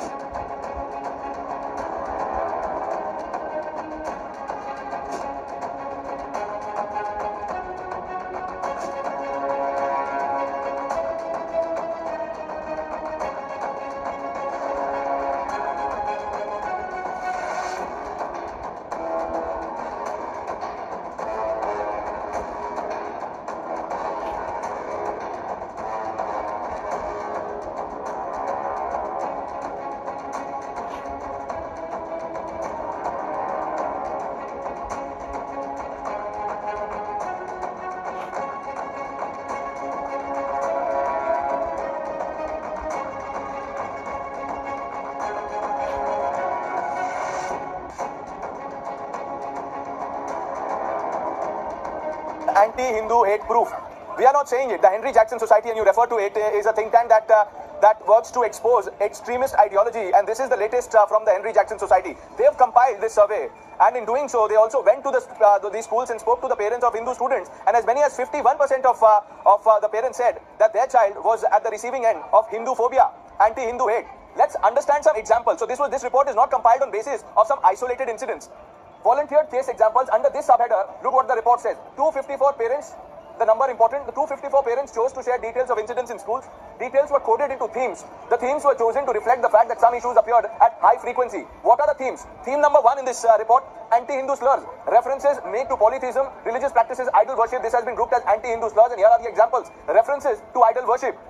This is, and allow me to just read this verbatim. You don't know about your own religion. You have so many gods. Your religion is idol worship. Even though they were corrected to say deity worship, and they continue to insist that it's the same, when teachers say these things, they undermine the students and make a mockery of this. This is an example. Negative references to polytheism, negative references to religious practices. Another example in this report. My child went to school with a religious symbol on his forehead. He was bullied until he no longer wanted to attend school. Over the years, we've had to change his school 3 times with East London. Here's another one. My daughter was bullied at school and had beef thrown at her by classmates as she is a Hindu.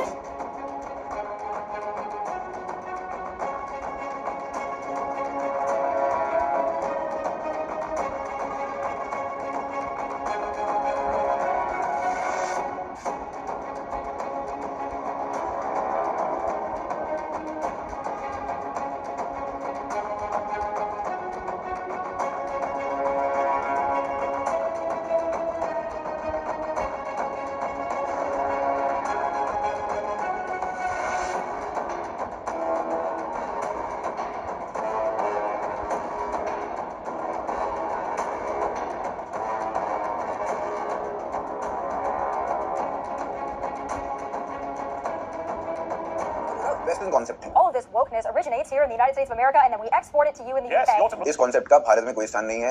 अब भाई Harvard से पढ़ा व्यक्ति ऐसी ही बातें करेगा। Waste के लोग भी इसी कॉन्सेप्ट से दुखी हैं, पर वो कुछ कर नहीं पा रहे। वेस्ट में आज सबसे कठिन क्वेश्चन पता है क्या है? It's a simple question that now terrifies politicians the world over, and it's this: what is a woman?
जय Shri Ram.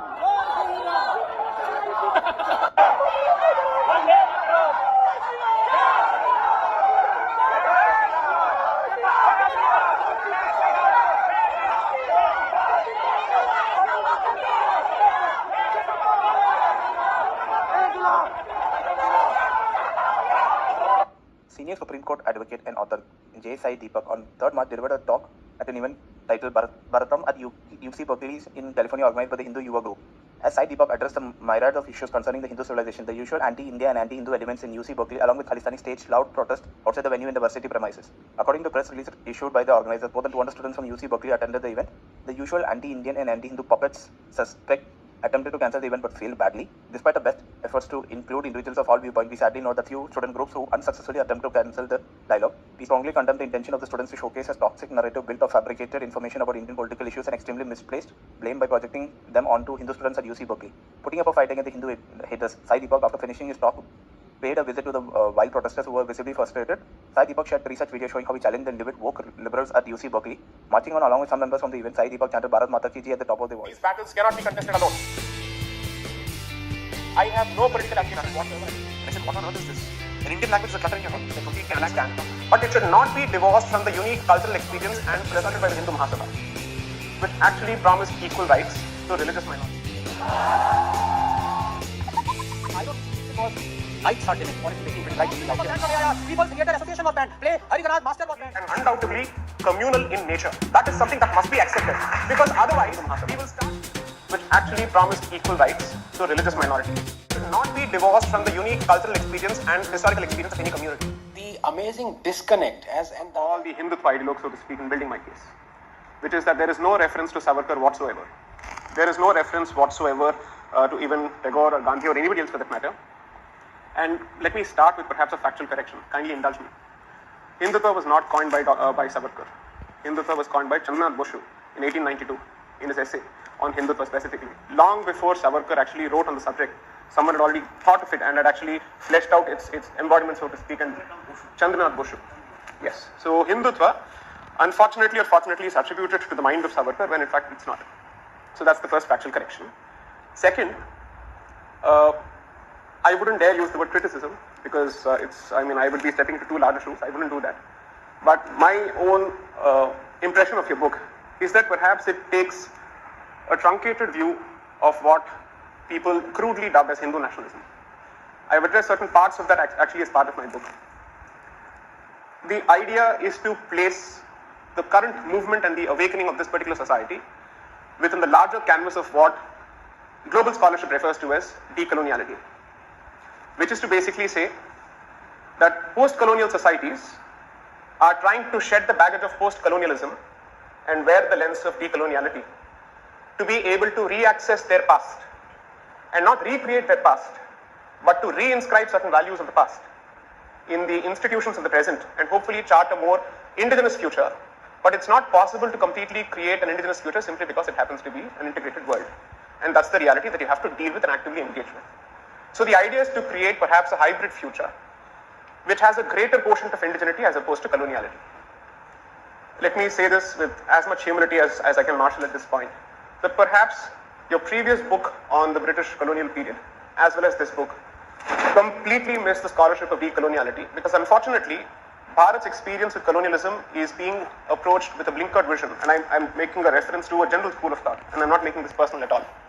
Because the idea that Hindu nationalism is fundamentally exclusionist and comes to the detriment of and at the peril of religious minorities in this country is to impose the guilt as well as the framework of European nationalism on Bharatiya consciousness. And every mistake and every folly and every massacre or every genocide which was perpetrated in the name of European nationalism is somehow consciously and unconsciously sought to be transposed onto Bharatiya reawakening. I do not wish to call it Hindutva, I do not wish to call it, any Twa, so to speak. I will simply call it Bharatiya Dharmic Civilizational Reawakening, which is what it translates to. The problem is, unfortunately, whenever this discussion starts, we seem to be fixated with certain personalities, which is Savarkar, so on and so forth. I am happy to completely discard Savarkar, and I'm sure this is going to get me a lot of hate mail, completely discard Savarkar to build a case for Hindu civilizationalism or Dharmic civilizationalism, because it is possible to do so. And the concept of Dharmic civilizationalism is much larger than any single individual. And to box it and lay it at the doors entirely of one particular person simply because he comes from an inconvenient political camp, so to speak, or espouses a certain cause that may not be politically correct, would be to do grave injustice to the society using one particular individual as the strawman of the argument.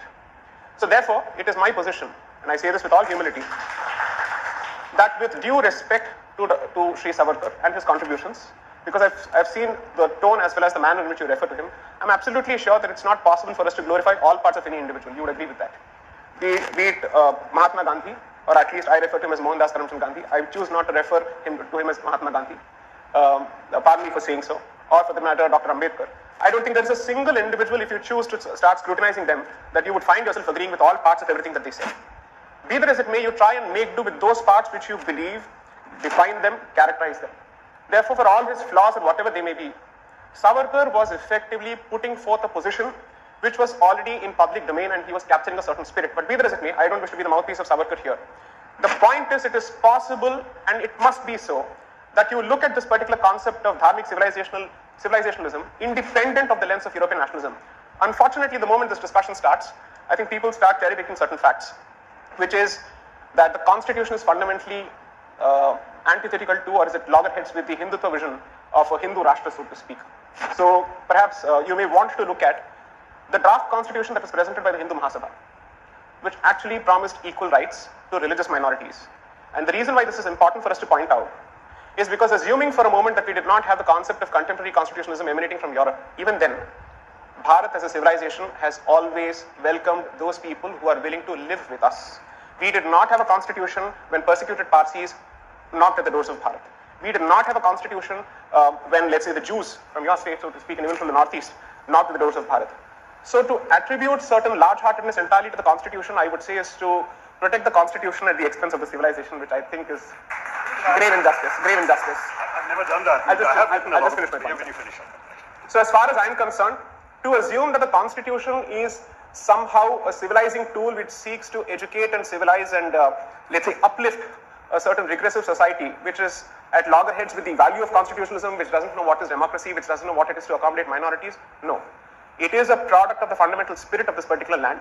And despite the horrors of partition, which we must never forget, despite the reality and tragedy of partition, which we must never forget, despite the reality of the two-nation theory, which was specifically foisted on us, which we must never forget, I think this country has done a vastly superior job of protecting its minorities than our former, let's say, estranged cousins, so to speak.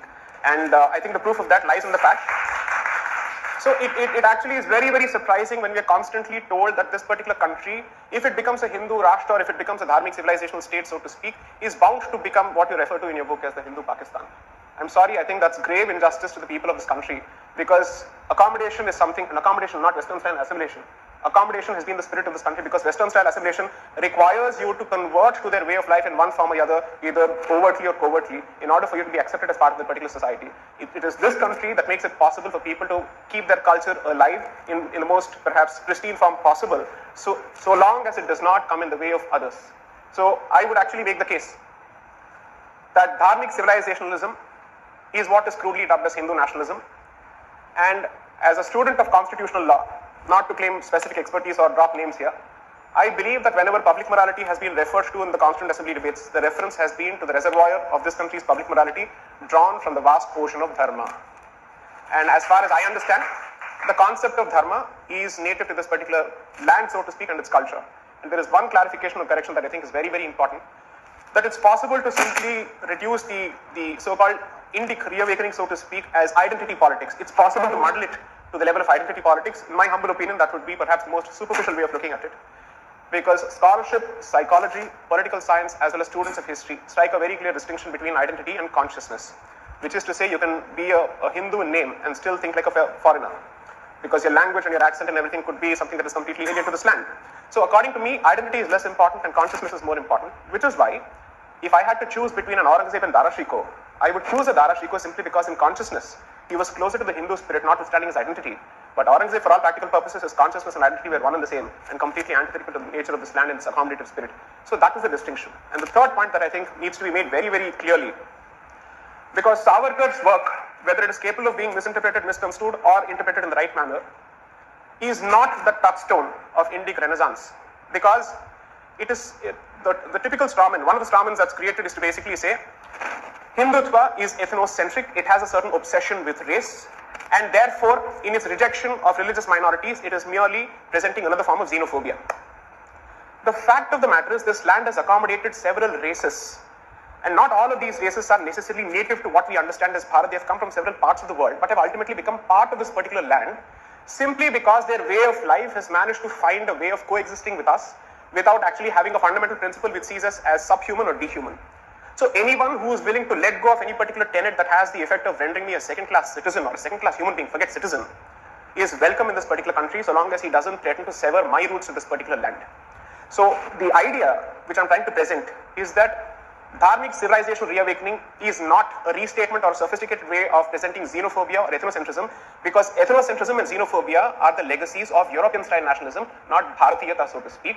We have to be understood in terms of our ontology, epistemology, and theology in that particular order, not in terms of anthropology. Anthropology is the obsession of the European Westerner, not of Bharatiyas. These clarifications are extremely important. I'll wait for his rebuttal and then I'll go to the next point. The Vivekananda view of what Hinduism is all about, as I have explained at some length in the book Why I'm a Hindu, rather than the view that has been encapsulated by Savarkar and his followers, including those who are today in power and who have put Savarkar's portrait in Parliament and hailed him as one of the great icons of Indian nationalism. And the reason is that Vivekananda is very clear. He was extremely proud of his Hinduism. But what was he proud of?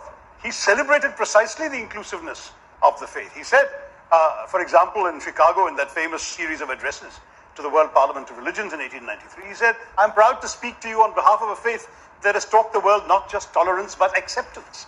It's a sentence I read in my teens and that stayed with me all my life, that I kept thinking about. And the more I thought about it, the more profound it struck me as being, because I went to school like most of us studying that tolerance was a good thing, that tolerance was something that you would, a tolerant king is a good king and so on. You learned that in history class. But in fact, tolerance is a basically patronizing idea.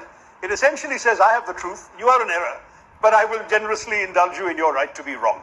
That's all that tolerance says. Whereas acceptance, if you like, the Vivekananda view, says, I believe I have the truth, you believe you have the truth, I will respect your truth, please respect my truth. And this, his description of what Hindu civilization and religion and dharma has taught him, is very much what it has taught me. And from that premise, then, I go to a very different conclusion from Sai Deepak's comments. I don't believe that a young Muslim boy being beaten up in the name of love jihad because he loves a Hindu girl is dharmic. I don't believe that a Dalit or three Dalits being whipped within an inch of their life with a belt because they were doing their job of skinning the carcass of a dead cow is dharmic. I don't believe that this poor young fellow, 2 days after his wedding in Bihar, being tied to a tree and essentially flogged to death while being demanded to chant Jai Shree Ram, I don't think that's dharmic. So when we talk in terms of inclusive dharmic civilization, then all I can say is that those forces that have been unleashed in our country, in the name of this political philosophy, whatever you call it and whenever it originated, they unfortunately do not represent the virtues of our dharmic civilization as I have learned them from Vivekananda and from many others. I mean, he wasn't alone, and there were many, many interesting exponents of the faith in contemporary times who built on the work of great thinkers and sayers and scholars. Yes. In the interest of time, I will stick to specific points made by Dr. Tharoor. First is that he believes that the Hindutva that he subscribes to, or the Hinduness that he subscribes to, is that of Swami Vivekananda. I'm actually happy you said that. Because while Swami Vivekananda was happy to speak of universalism and universal brotherhood from the podium of the Parliament of Religions in Chicago, he was very, very clear that universalism cannot come at the expense of pixelation of history, and certainly specific disagreements, theological disagreements, which resulted in constant practice of exactly this value called toleration, this civilizing, condescending virtue called toleration, which was resulting in the proselytization of Indians en masse. So much so, he specifically refers to his encounter with a Christian missionary on a ship, either back to or from India, where a Christian missionary was constantly spewing venom against the religion of Satan, which is Hinduism. Swami Vivekananda, despite his belief in universal brotherhood, was forced to catch the Christian missionary by the scruff of his collar and threaten him with throwing him overboard. If I may say so, that according to me is Hindutva or Hindu resistance in action, which is to say, I'm more than happy to accommodate all your points of view, provided you first stop spewing venom against me in the name of your scripture. So the very same Swami Vivekananda, I'm so happy that you've actually cited him, also went on to identify in, let's say, book after book after book, in fact in several tomes, the history of invasions from the 8th century, at least until the 16th century. And this is something that he has never pixelated. So the great thing about these stalwarts or civilizational icons is that they were very clear that there is no inconsistency between recognition of the universal character of dharma and what dharmic communities and civilizations have been subjected to in the name of Vidharma. Let's not call it Adharma, let's call it Vidharma. This is something that is starkly missing, and that's exactly what I've pointed in my book, which is to say that there is a filter called coloniality or colonial consciousness, which actively prevents this particular country, and specifically the majority of this country, from accessing specific aspects of its past and putting it in deep slumber in the name of secularism. Because just as you have a problem with, let's say, the concept of tolerance, so to speak, European history, and I'm absolutely sure you're aware of this, is specifically clear about the Christian origins and Christian nature of secularism itself. Such being the case, I think when this particular community stands up and says, I have had enough of secularism, and I've had enough of this inclusivity that is specifically telling me forget everything, you keep citing Dalits, you keep citing everybody else, but you don't wish to talk about the treatment of Kashmiri Hindus and the specific causes behind it. You don't wish to talk about what exactly has happened in Bengal immediately after elections from the 2nd of May. You don't wish to talk about, let's say, certain pockets being created in Assam in the name of religion, dare I say. You don't wish to talk about what is, according to me, the longest running insurgency in this country, which is the creation of a crown colony in the northeast, and therefore there is Nagalim for something. Please Google up what they specifically are fighting for. It's Nagalim for, and the religious figure is specifically mentioned. With all these insurgencies going on, surprisingly, it is the Hindu who is the constant subject of scrutiny, whereas everybody else is spared scrutiny and the rod. So therefore, the point is, the Hindu has proved herself, not himself, herself, because Sabarimala, herself, to be more than open to reform in every possible way, because way before untouchability was abolished under Article 17 of the Constitution, the temple entry movement was initiated by the Maharaja of Travancore in 1936. That was already done. So several people, inward-looking people, were more than happy. If at all the Dharma Shastras warranted it, they were more than happy to say, we have to move on. So therefore, I am merely saying that this particular community perhaps doesn't get the credit that it deserves, and it gets, let's say, more scrutiny than it deserves, whereas everybody else is spared scrutiny. That's point number one. Point number two,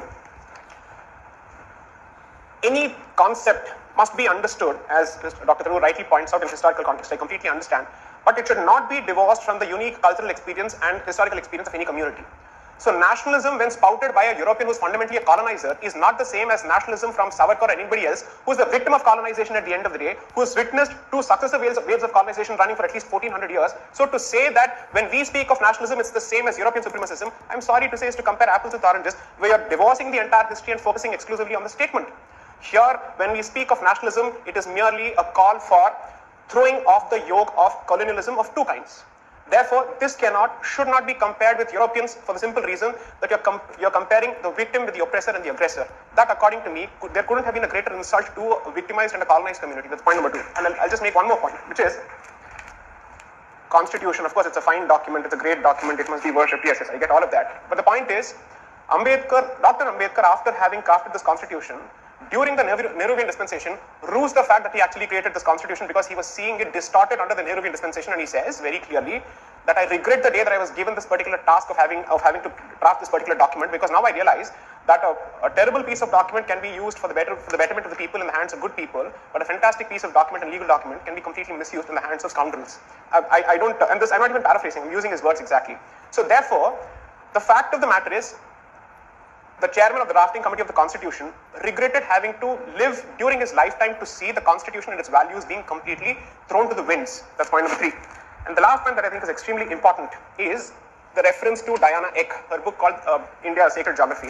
Surprisingly, when she refers to India as Sacred Geography, she chooses not to refer to it as Bharat. She still focuses on India, which is exactly why I decided to call my book India, that is Bharat, because Article 1 speaks of India, that is Bharat. Unfortunately, Bharat has been effectively relegated to the margins, whereas India is currently surviving at the expense of Bharat.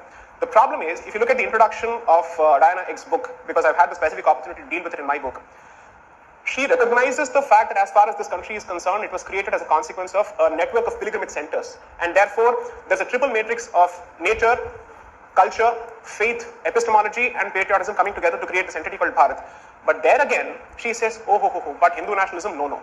So the problem is, it's surprising that she regurgitates the very same scholarship of Radhakumar Mukherjee of 1914. She comes out with the very same scholarship on sacred geography of Jadunath Sarkar, of R.C. Majumdar.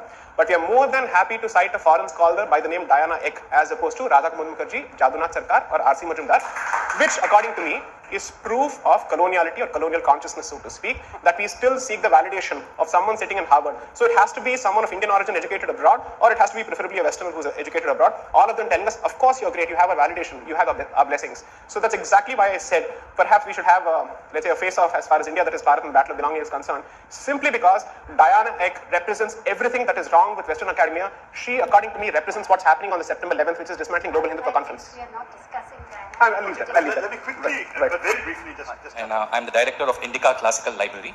Indica Classical Library. Wonderful. Specialized in ancient Indian texts. Yes. Right. Is Congratulations. Similar to the Murthy Classical Library and so on? A response to it. I see. So it's different texts, not the same one. Yes, a different set of texts. And congratulations on your book. My questions follow from a reflection. I've read the book fully. It follows from a reflection of section 27 in the book, which is got to do with Kashmir. I have a printout of the political map of India, 10th edition, which was published in 2020 and which is on the Survey of India. And Constitution 51AC reads, and I quote, "It shall be the duty of every citizen of India to uphold and protect the sovereignty, unity and integrity of India." So my question is, do you endorse the political map of India published in 2020 unequivocally? Do you, pursuant to Article 51AC, consider it as part of your civic nationalist duty to use your terminology. Very, very much. So this is the chapter on Kashmir that Mr. Kalyana Sundaram is referring to, Jammu and Kashmir. Right. And let's face it, if I respect the Constitution, I have to accept the decisions taken by procedures enshrined in the Constitution. As a Democrat, I am entirely entitled to criticize the way in which certain things were done. I have said so in Parliament, and I stand by my words then. Indeed, much of what I've said in Parliament is reflected in this chapter, which is that I thought it was a very unworthy sleight of hand by which the constitutional provisions, the letter of the constitutional provisions was followed, but not their spirit. In other words, whereas to amend Article 370, you needed the consent of the state of Kashmir, which is normally a consent given by the elected Legislative Assembly of Kashmir. You sought that consent when the legislature is suspended and the governor you have appointed gives you consent on behalf of Kashmir. That is arguably within the letter of the law, but definitely no one will agree that it is within the spirit of the law. And so on and so forth. In fact, one of my concerns that many Tamil friends have expressed is that the sleight of hand we saw there could be applied to any state of India. Strictly speaking, all you need to do is declare President's rule, kick out the elected assembly even for say 3 months, and then change any sort of provisions relating to that state under the same techniques used to get rid of Article 370. But as for Article 370 itself, I said at the time, and I stand by it, that even those who came up with the provision, including Jawaharlal Nehru, never implied it was a permanent provision. In fact, they specifically listed it as a temporary provision of the Constitution. But the idea was that it would be changed only with the consent of the Kashmiri people as manifested through the elected assembly. And instead we have changed it essentially. Clinch to it or not is not just on the basis of who was killed and who were the perpetrators, but on the basis of stated goals and intentions. Let us not forget that as far as that movement is concerned, the larger goal was to actually express solidarity with the establishment of the Ottoman Caliphate, so to speak, and to say that the dismantling of that particular caliphate is an attack on Islam, so to speak. Therefore, to say that this was a peasant rebellion, 20 years down the line we'll have the very same historian saying that because most of the best houses in Kashmir were owned by Kashmiri Hindus, what happened there was again a rebellion of the proletariat, so to speak. That's what we'll be told next. In fact, that theory has already started, that the problem that most of the people had there was because of the affluence of Kashmiri Hindus, therefore what happened there was the same thing. We have another line of history basically saying that the person who demolished Somnath 12 times was doing this to effectively free the people from the oppression of the Brahmin there. Even that history has started. So therefore, I'm sorry to say this can't be accepted, because the fact of the matter is, there is a clear solidarity with the movement which is Islamic in nature. Second, you see both the Hindu landlords as well as the British colonial masters, so to speak, as co-conspirators who are holding on to lands belonging to a particular religion. Clearly, the communal flavor of that particular entire movement is out in the open. There is really nothing to judge after that. The fact that a few people who were killed also belonged to the same religion of the perpetrators doesn't change the fact that the intentions were clearly communal in nature. Most importantly, it is to the credit of a lot of people who must have sheltered Hindus, no doubt. But let us not obfuscate and indulge in obfuscation when we say that the intention behind the, or let's say the trigger behind the movement was manifestly, avowedly, irrefutably and undoubtedly communal in nature. That is something that must be accepted, because otherwise we will start laying the groundwork for, let's say, for apologia for everything that has happened in this country. I mean, if we are absolutely clear about what happened in 2002 in another part of the country, giving it a religious flavor, why is it that we are so hell-bent on whitewashing everything else? I think the only competitor here, I'm sorry, the only competitor here is Asian Paints or Nero, like they're doing a better job of whitewashing facts. This incident is not even mentioned in this book, so this honestly has nothing to do with the book launch we're doing today. But I should mention that there was a Khilafat movement, which the mainstream political parties, including the nationalist movement under Mahatma Gandhi, had endorsed. And it took various forms throughout the country, mostly peaceful, and in some places the movement descended into violence, number one. But the Khilafat movement was not purely a Muslim movement, because non-Muslims were officially identified with supporting it, starting with Mahatma Gandhi and the Indian National Congress of the day. Secondly, if you read, for example, there's a letter published in the Hindu in Madras by the man whom the Hindutva movement today loves to demonize, Varim Kunath Muhammad Haji, who was the man who was then finally caught, arrested and executed by the British, and who is demonized today as this communal slayer, and who in his lifetime wrote to the Hindu and insisted they publish it and threatened the Hindu with violence if they didn't publish it, saying that as far as he was concerned, there was nothing communal about agitation, there were Hindus fighting on his side, and that people of any faith would be welcome to take refuge in his lands, which at that point were not under British control, and that he was essentially there to fight against colonial oppression. Common Hindu or a common citizen do to at least slow down and to stop the damage to some extent that is happening to Hindus and to civilizational cause? Is there a practical action plan that we can adopt? And how do we win this civilization battle in the long run when we know that demography is destiny? Do you have an action plan? That would be wonderful to know if you have. No, definitely. Definitely there's an action plan, but I'll tell you the amazing disconnect, and Dada has really put the finger on the pulse, and it's, I'm amazed. Dada, were you an independent MLA or from? आज तक कभी किसी Congress MP ने इतना कभी किया होगा criticise government को? This is the difference. Please remember this and re-elect him. And I am also removing my nota thing. And but I'll tell you the disconnect. And this is why Saism, when he says that when people come to power, what happens? I will ask you a question. And please name one BJP minister, leave minister Karyakarta, who will say openly that terrorism is. वो उल्टा. अरे हम तो बता रहे हैं आपको, नाविका जी, Rahul ji, terrorism का religion है ही नहीं. और यहाँ लोग डेटा पे डेटा कलेक्ट किए जा रहे हैं पागलों की तरह कि 31,000 टेरर अटैक्स हुए हैं based on Islamic principles since 9/11 and you are saying terrorism is. I have changed my view. There is a little bit of this anarchic कीड़ा that has gone into me ever since Supreme Court said on farm bills कि भाई वो कहाँ हैं जो कि pro farm bills हैं, वो तो हमें दिख नहीं रहे हैं. Basically they wanted 86% of Indian farmers to come onto the streets, not till the land and produce farm produce, but they wanted those 86% farmers to come onto the Supreme Court and say, look, we want these farm laws. This is what our country has been reduced to by the judiciary. Ki those who are doing their work in far-flung areas around India, who are creating wealth, who are making produce, they have to leave all this, and Supreme Court wants, because it wants to see, it only sees the anti-farm bills, it wants to see the pro-farm bill protesters, so they have to come. But if be that as it may, I think Hindus must come onto the streets then, use the Supreme Court's Brahmastra and say Hindu temples must be under the control of Hindus. That is the first thing. I don't want to scare you with data because one of the most authoritative guys, the other is our mutual friend T.R. Ramesh. No one has worked more on this than these two gentlemen. Lakhs, not even lakhs of crores of money that is legitimately Hindu is being lost, is being gained by the government because the temples and their land is in the control of the government. The government is dictating how and preventing Hindus from running their own colleges, their institutions, their Vidyapeeths, everything that other religions are doing at breakneck speed in health, in education, in providing every amenity, down to, as he said, making lawyers and judges, who knows, maybe army people. But Hindus are being prevented. What are Hindus going to do for the last 5, 6, 7, 8 years? People like Sai and others have been crying, look, government has no business to control Hindu temples. What has happened? This government, your government, BJP government has controlled even more temples in the last 8 years than the Congress had. If it wants, it can overturn the overturning of the 1959 Supreme Court judgment. That Congress overturned. BJP can overturn that overturn. I'm sorry, I'm getting a bit, what's the word for it, inception here. But the whole point is, what are the Hindus going to do? They voted this government. This government is a Hindutva government. अब वही नहीं करें तो क्या सड़क पे आ जाओगे? But I don't want, because all of you are earning, doing money, creating wealth that anyway this government is taxing to run. अब आप वो सब छोड़ के सड़क पे आओगे? What can be worse than that? So of course, Chef, there are issues that Hindus can tackle. But I think this seed of anarchism, unless it gets into the Hindus, would be a tragedy. I don't think the Hindus' issues can ever be solved. Declare yourself a Hindu state. You can't have it both ways. That's it. You choose what you want to do. पैसा चाहिए तो परिचय को बदलो. That's it. Otherwise, I don't see the point in filling up office. This is not a facetious statement. I'm making this very, very seriously. Because then we will have to confront the absolute worst of values inherited from the West, secularism. Then you'll have to confront that. And you'll have to call out the BS it is. And then you'll start talking about a lot of things. Now that's one. But what is it that we can do as Hindus? One, don't leave Bharat for California. Please. Kindly, please.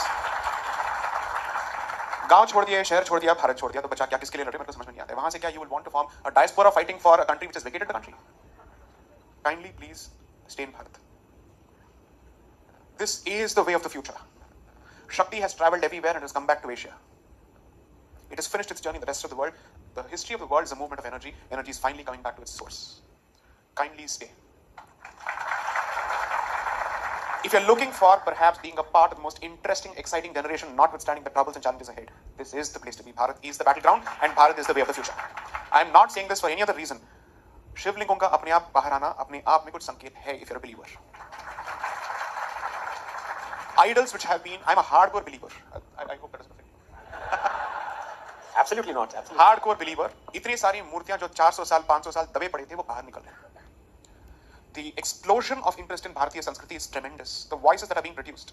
I am a low-grade hustler. Ignore me.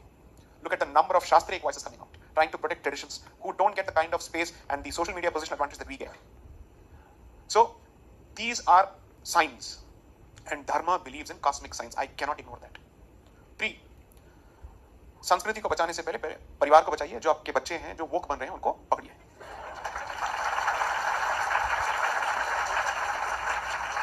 Because the motto of the left is, you have power, we have your children. And they're investing in the future heavily. the rubbish from the United States has been refused by France, but India still doesn't have the guts to refuse it. I will never subscribe to gender-specific binary, non-binary pronouns in my life. I will never do this. This is internet karma. I'm saying this. I will never redact this particular position. As a Sanskriti that has dedicated temples for transgenders, which are celebrated in its own way, I don't need to learn your refuse. One, you don't need to teach us how to treat these people. They are our people. The worst of terms which are used to address them don't come from Hindi, they come from Urdu. Therefore, we have our own ways of, let's say, looking after our people. 3, at least at home, have a 3-tier system wherein the Matrabhasha finds some space. Please do. I will tell you the extent of my own coloniality. How seeped we are in English. 2 days ago, when I was actually trying to buy something on Amazon, for some weird reason, it switched to Hindi. It was such a clutter and irritating clutter in my head. And I said, what on earth is this? An Indian language is a clutter in your head? And a language that you're comfortable speaking in? And a language that you're comfortable conversing in? Because you see, speech is okay, but reading is important. Because then you won't forget the script. Now, you will remember, you will read. How many can write now in mother tongues? Thank you. I'm so grateful.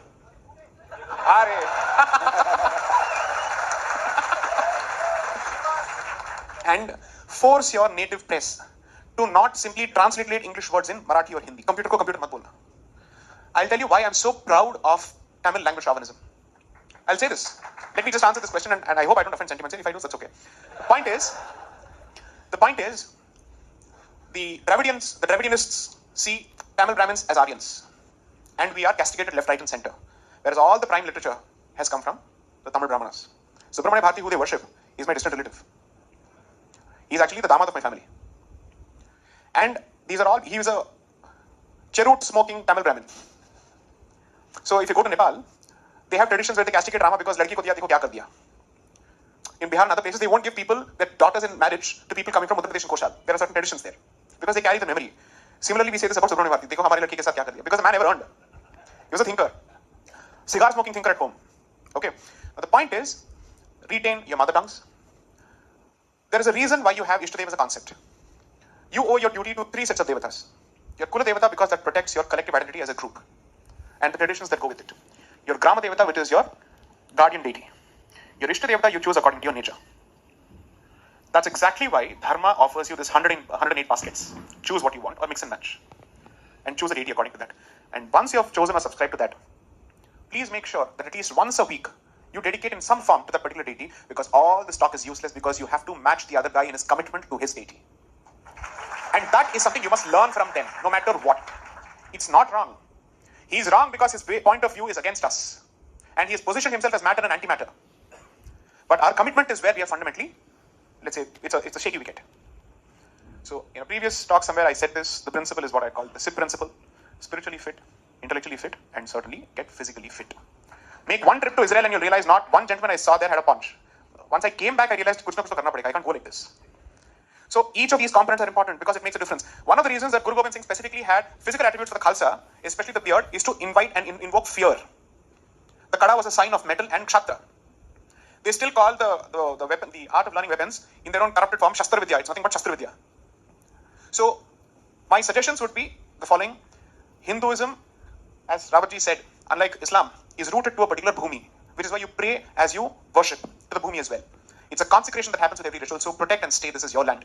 Others can leave because it's not their motherland. This is our mata. You can't leave. 2, protect your children, your language, and we don't have the voluntary concept of zakat, fortunately so. 10% to any organization that does service for dharma in some way. Hindu hai to bandhu hai is the bottom line. Thank you.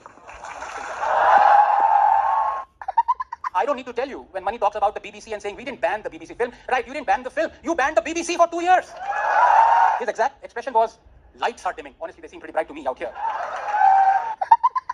यही नहीं, अभी और सुनिए. Film Nastic was banned. Whoopert Pop Music was banned from AIR. People's Theatre Association was banned. Play Hariganaz Master was banned. Film Ganga Jamna was blocked. Sarat Chandra Chattopadhyay's play Mahesh was banned. Tagore's play Goya was banned. Balraj Sahni's play Jadoo Ki Kursi was banned. Tagore's play Bharat Ranjan was banned. Baladeep film song was deleted. 2 songs from Fifth Row was banned. Harmonium was banned. Hello everyone, स्वागत है आप सभी का The 7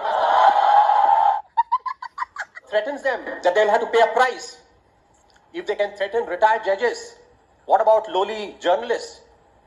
So friends, as I said, lights are dimming on democracy and on freedom of expression. Not bad, not bad. Just a small anecdote of how we are all children of money in one sense. I didn't mean to give away his age by saying that. He doesn't look a day older than 95. But at the alumni meet in St. Stephen's College, the one preceding him was ex-Foreign Minister Natwar Singh, and he got very soggy-eyed, and he wrote in the register that everything I am today, I owe it to this college. And then he went away and Mani followed him, and then Mani scribbled underneath what Natwar had written, why blame the college? Even a drunk acupuncturist deliver less pain per square inch than the arguments that we've heard so far from the other side. The reason for that is, and abhi to sai bhi baki hai, but we start off by saying that we believe what we see, but unfortunately what we see is increasingly being written by people who see what they believe, and that is what the media is. They are seeing what they believe. Journalism is justice delivered without the courts. It is a public good. It is as important as delivering justice. And I'm stating the obvious here, but the tragedy is that most of the journalists that you see are busy peddling narratives. They have become activists. They're not balanced anymore. They're not objective anymore. Even in science that the moderator talked about COVID. And I say, please do not bring politics into science, because all then you would end up with is political science. But and there's nothing wrong in that. But there are a dozen, I don't know how much time we have, whatever X time I have, I'll take 30 seconds more than that. But the fact of the matter is I can bust a dozen narratives, fake narratives over the last 8 years that have been peddled. And Sai can maybe bust a dozen more narratives. He talked about BBC, he talked about Bofors, and he talked about how well-meaning and gracious the government was. I don't need to open that Pandora's box. I don't need to tell you how much stress and how much draconian measures were put under Chitra Subramaniam when she was doing the story of Bofors by Rajiv Gandhi and the PMO. I don't need to tell you when Mani talks about the BBC and saying we didn't ban the BBC film. Right, you didn't ban the film. You banned the BBC for 2 years. And it wasn't under the emergency. It was before the emergency. 2 years. So, and this is the problem with journalism. It somehow, over the last 8 years, it is giving the impression that everything bad that is happening in this country is happening for the first time. That before 2014, India was a Garden of Eden. Everything was perfect. And then we had this Cambrian explosion, that everything that could go wrong, except for a nuclear explosion, which we don't even know, maybe some newspaper would report a nuclear explosion has also happened. Everything that could go wrong has gone wrong. Let me pick up the other thing that Mr. Kulkarni talked of. His exact expression was, lights are dimming. Honestly, they seem pretty bright to me out here. Democracy is under threat. Democracy is under threat. This is ridiculous. And I'll prove it. And this is the last fake narrative that I'm going to bust and before I pass it on to Sai. This democracy is under threat. The biggest test of a functioning democracy, and my good friend Salman would agree because he's in the court, he's an eminent lawyer, are two things. The independence of the Supreme Court and the independence of the Chief Election Commission. Other than these two things, everything else is at the mercy of our constitution. And I put it to you, I don't know what will happen to me once I say this, that we have been a banana republic ever since we became a republic. Our constitution does not respect freedom of speech and expression, period. And whatever little it did was then soon trampled within a few years by Nehru's First Amendment. I'll come to that in a minute. Chacha ji ki baat karunga abhi. The fact of the matter is that all those who say democracy is dead, lights are dimming, and everything is happening for the first time, this assault on democracy, sedition charges, anti-national, do they even know that under the UPA, and I'm not talking of Indira Gandhi emergency, and one doesn't need to go as far back as that. Let's go back only 8 or 9 years. Under the UPA, it filed 12,000 sedition charges on activists. 8,500 on the same day. And the then Home Minister, Mr. Chidambaram, yes, when he was asked, why are you doing this, he said, and I quote him, these are all anti-nationals. Aapke anti-national.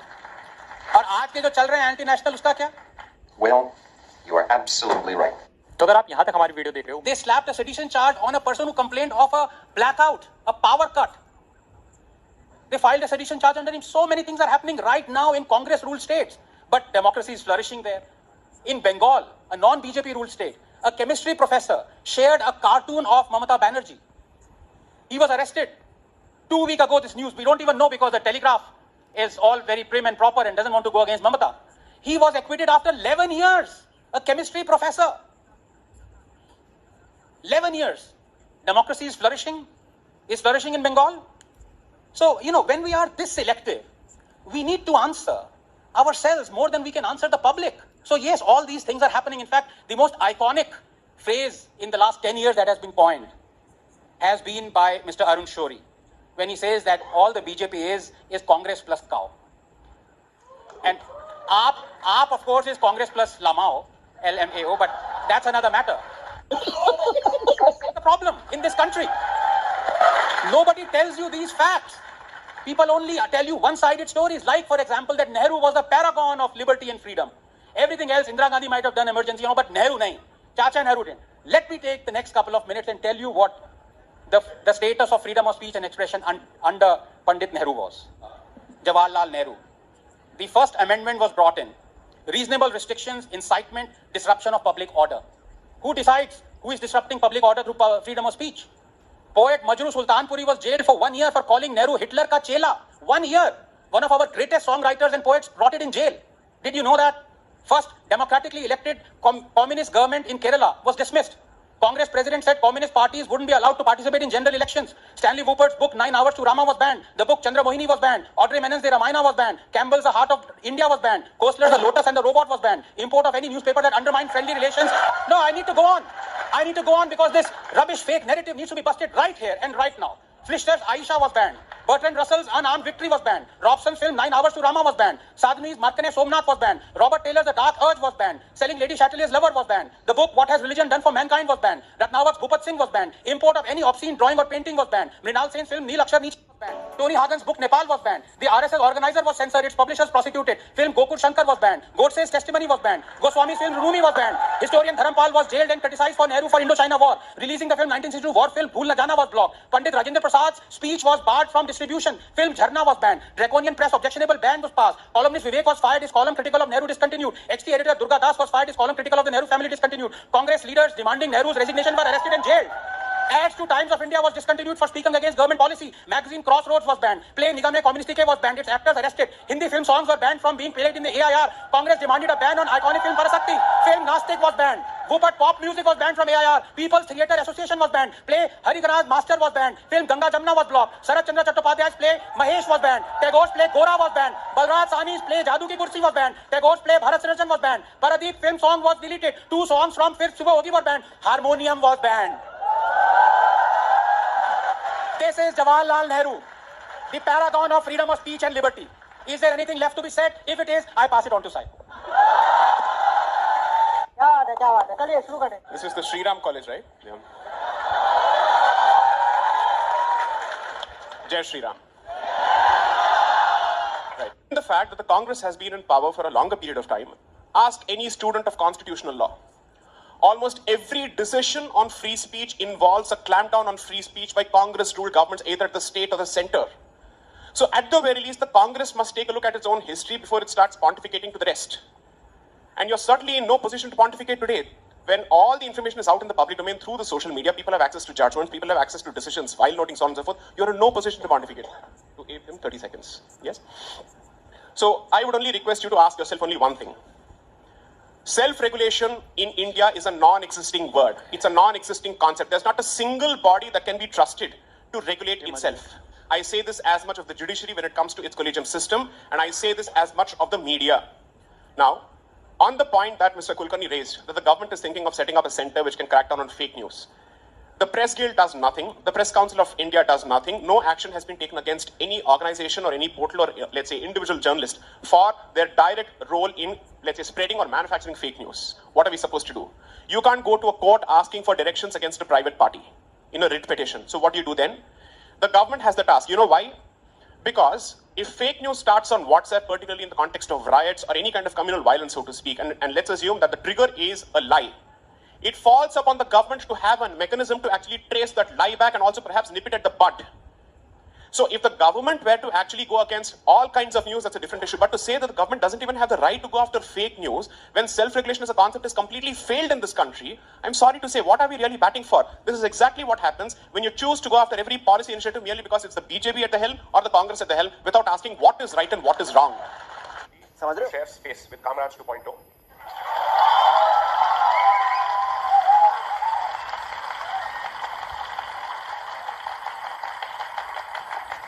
In 2022, I think I had the opportunity to call him Tamil Nadu Tamai. Kamraj 2.0, why? One, because it's time that Bharat had the third Prime Minister from the South.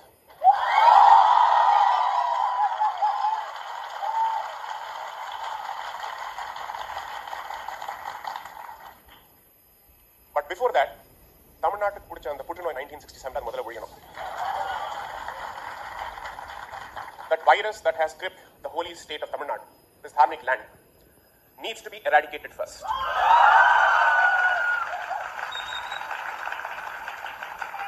Kalam, Samayam, time has finally given us this option.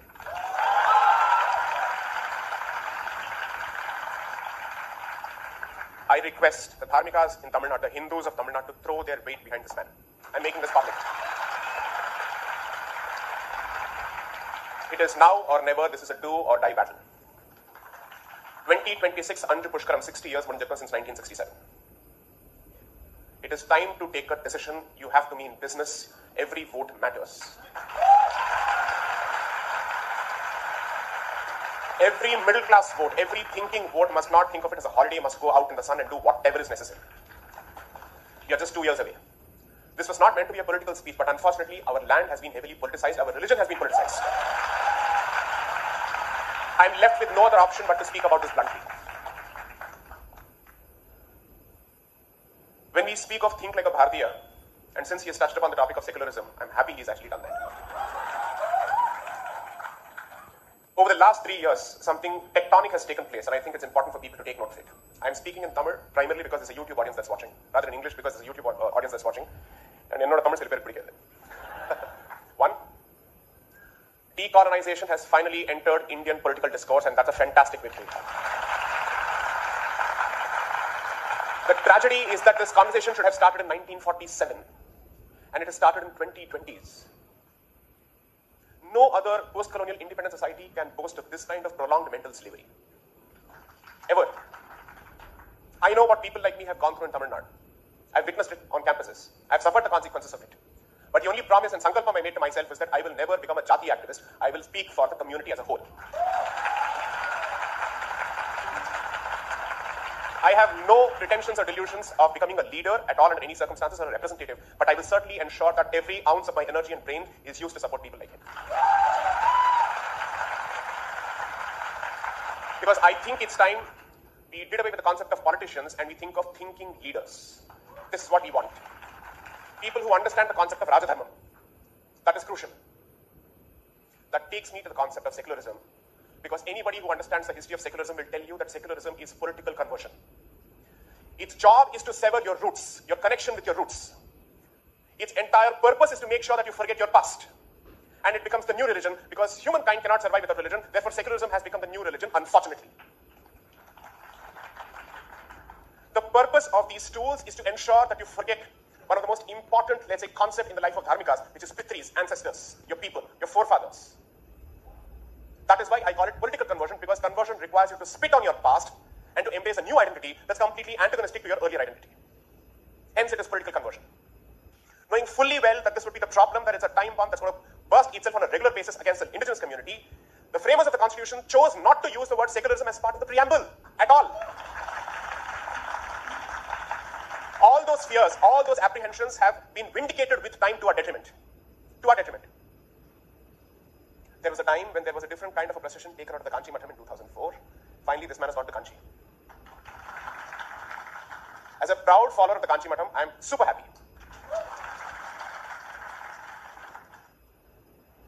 Think like a Bharatiya. You can't think like a Bharatiya as long as you embrace secularism, is my humble submission. It is cognitive dissonance. If you think like a Bharatiya and also wear secularism as a badge of honor, you can't.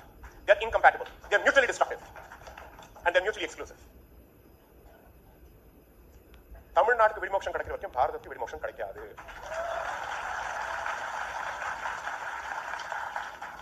People like Dushyant Sridhar and others will continue to do what they will do on a public platform. But until this becomes a social, cultural revolution, don't expect people like him to fight this battle alone. It is impossible for us to survive and come out unscathed in this battle unless and until you realize that it is not your job anymore to simply outsource even your cultural battles to the politician.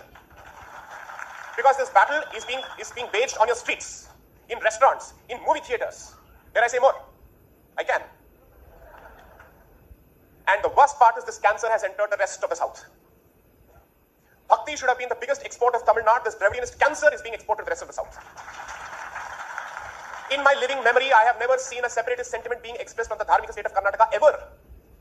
Even that has happened because the way this cancer enters is actually true and consistent to its origins, which is cinema, which is art. So that's how it has entered Telangana and Andhra Pradesh through movies. That's how it has entered Karnataka. Kerala, of course, never needed it because it has its own cancer. This civilization is a dharmic civilization. Own it, embrace it, be proud of it. That is fundamentally decolonization.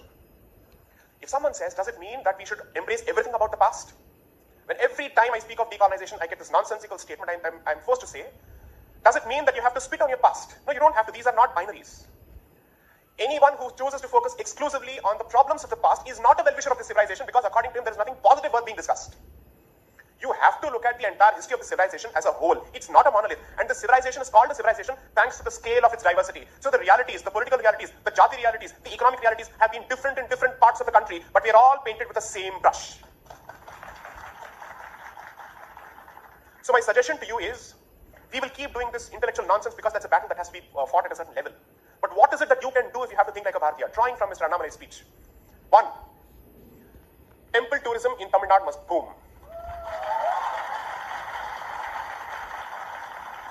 Repopulate our temples. Take back those spaces. Support all temple communities, the operative word being all. Use the temple to unite people. Use the temple to educate people. Bring them out of perpetual victimhood. Oh, is it too sensitive a comment? Sorry? Adu nadakkum. Wait for it. It will happen. Today, our temples are held ransom by an ideology that has vowed destruction of our religion, has taken an oath for it, and they're being true to their political masters who are within and outside the country. The links go far beyond Bharat, and they've entered Europe. So you have to realize the magnitude of the problem that people like Annamalai face. These battles cannot be contested alone. I have no political affiliation whatsoever. I can say this bluntly with him being on the stage. My affiliation, my fealty, my loyalty is to my community, to my dharma, period. And precisely because I see a representative of dharma in him, I will support him. It is absolutely crucial that we understand the challenges. There are a lot of issues and deliverables that are entirely within our control. The first suggestion was going to the temple. There are Sardarjis, members of the Sikh community who sing in Tamil, in Kumaramgundam and other places. I've seen that happen. That is the unity of this land. Char Dham Yatra is impossible without coming to the south, and Sikhs also perform the Char Dham Yatra. The utter nonsense that is being peddled about this community is a direct consequence of our ignorance. In the age of internet, none of us has the excuse for being ignorant. At all. You think it's easy for somebody like Dushyant Sridhar to wear the Tripunda and go to the television and face all the people from the D-stocks? The kind of hatred, the kind of poison, the kind of bile that is being hurled at people like him is unbelievable. How do these people function? Not on your support, but because of their inner spiritual core. Because most people think it's easy for people like him and I to take these positions because there is some popular support. None of you is going to be available. Your intention may be to protect us, but you cannot be available all the time. So the point is not to protect us, but to start finding replacements for us. Keep creating them. These can't be personality-driven movements. Learn one thing from the Asura. Whenever you think of tapas, you think of the Asura, because Asura tapas is unbelievable. Because when they commit themselves to something, they latch onto it.